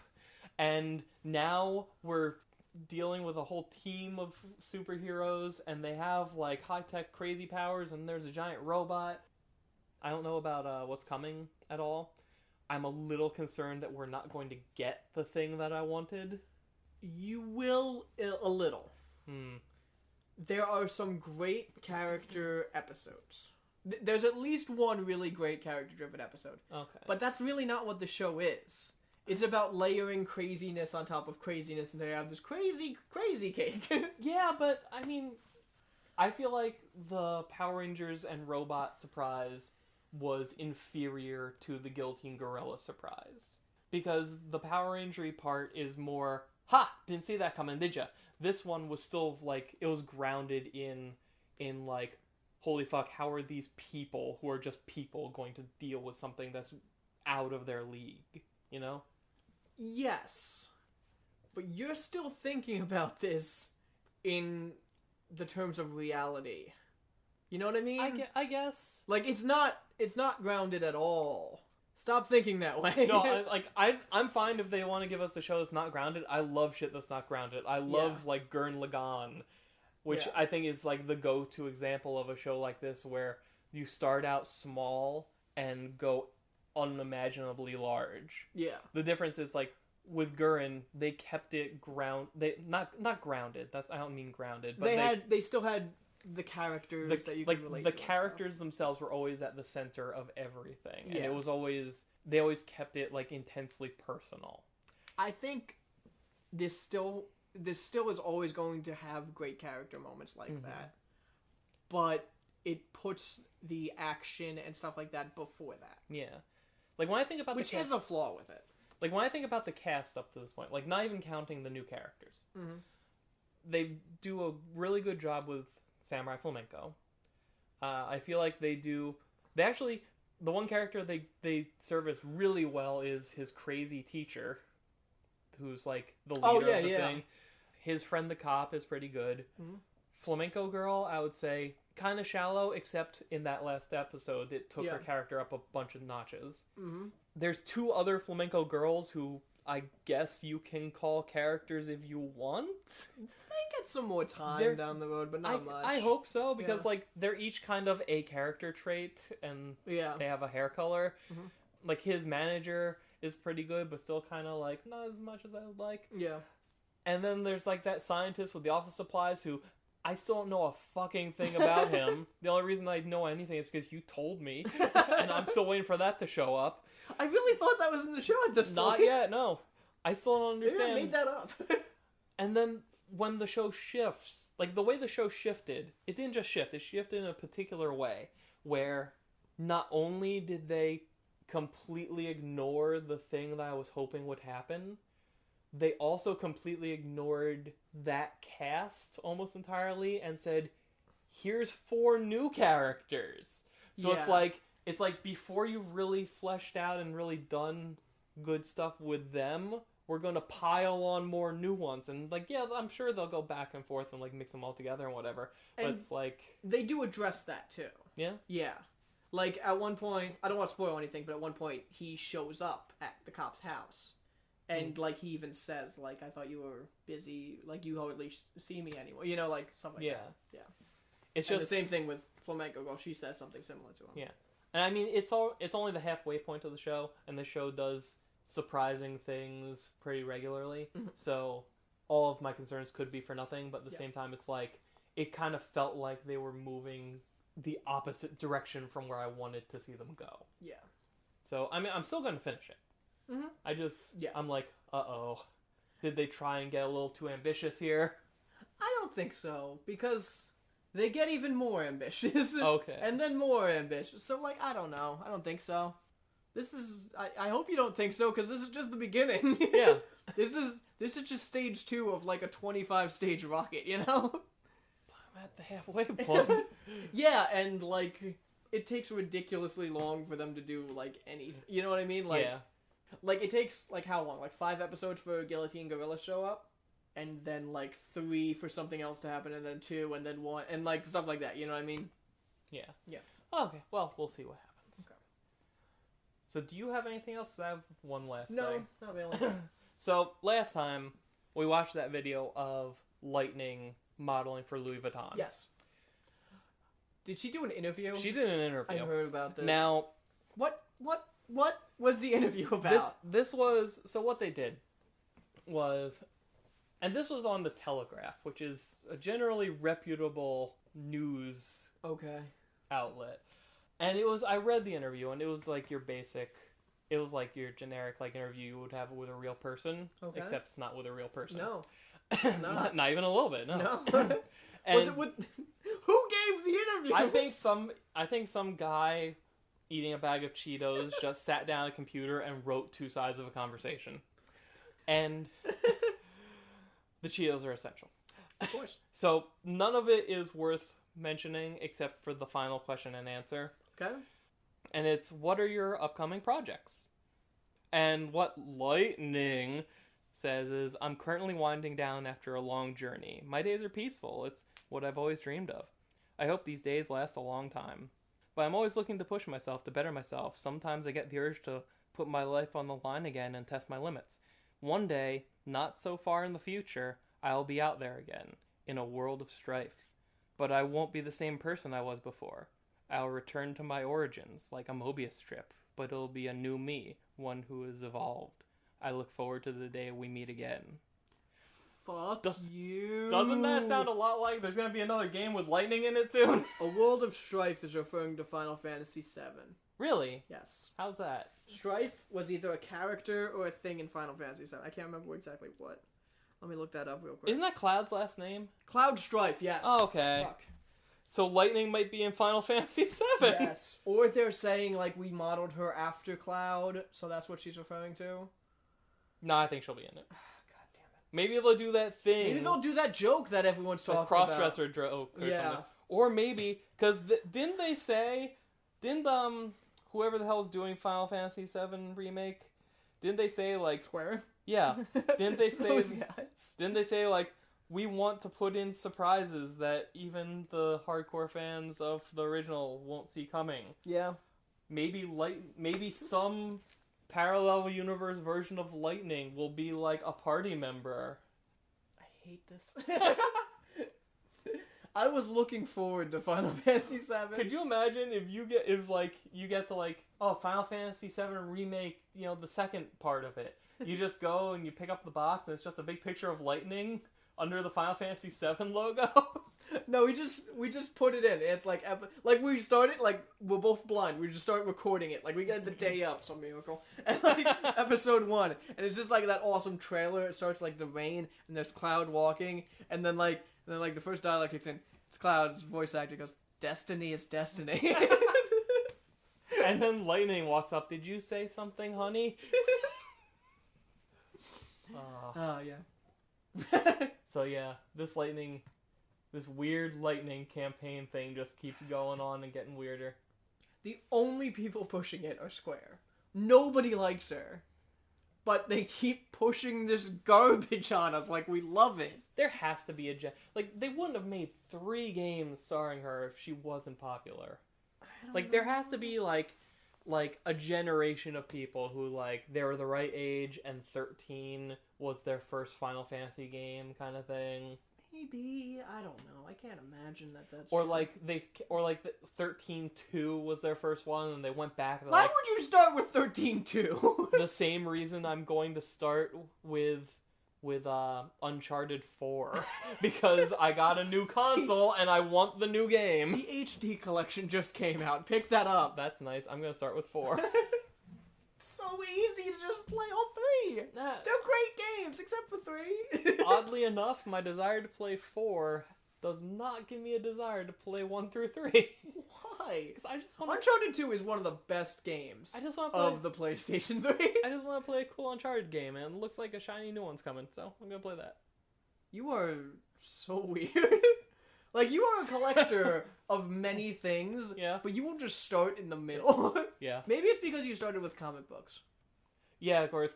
It's almost impossible to start at the beginning. Yeah. The real beginning of anything. Yeah. It's kind of super easy with video games. Yeah. For all the Final Fantasy games that are out there, you could conceivably get all of them without working too hard to do it. I don't know about that. There's a lot of them. Most of them, definitely. There's a lot of Japan-only exclusives. Mm-hmm.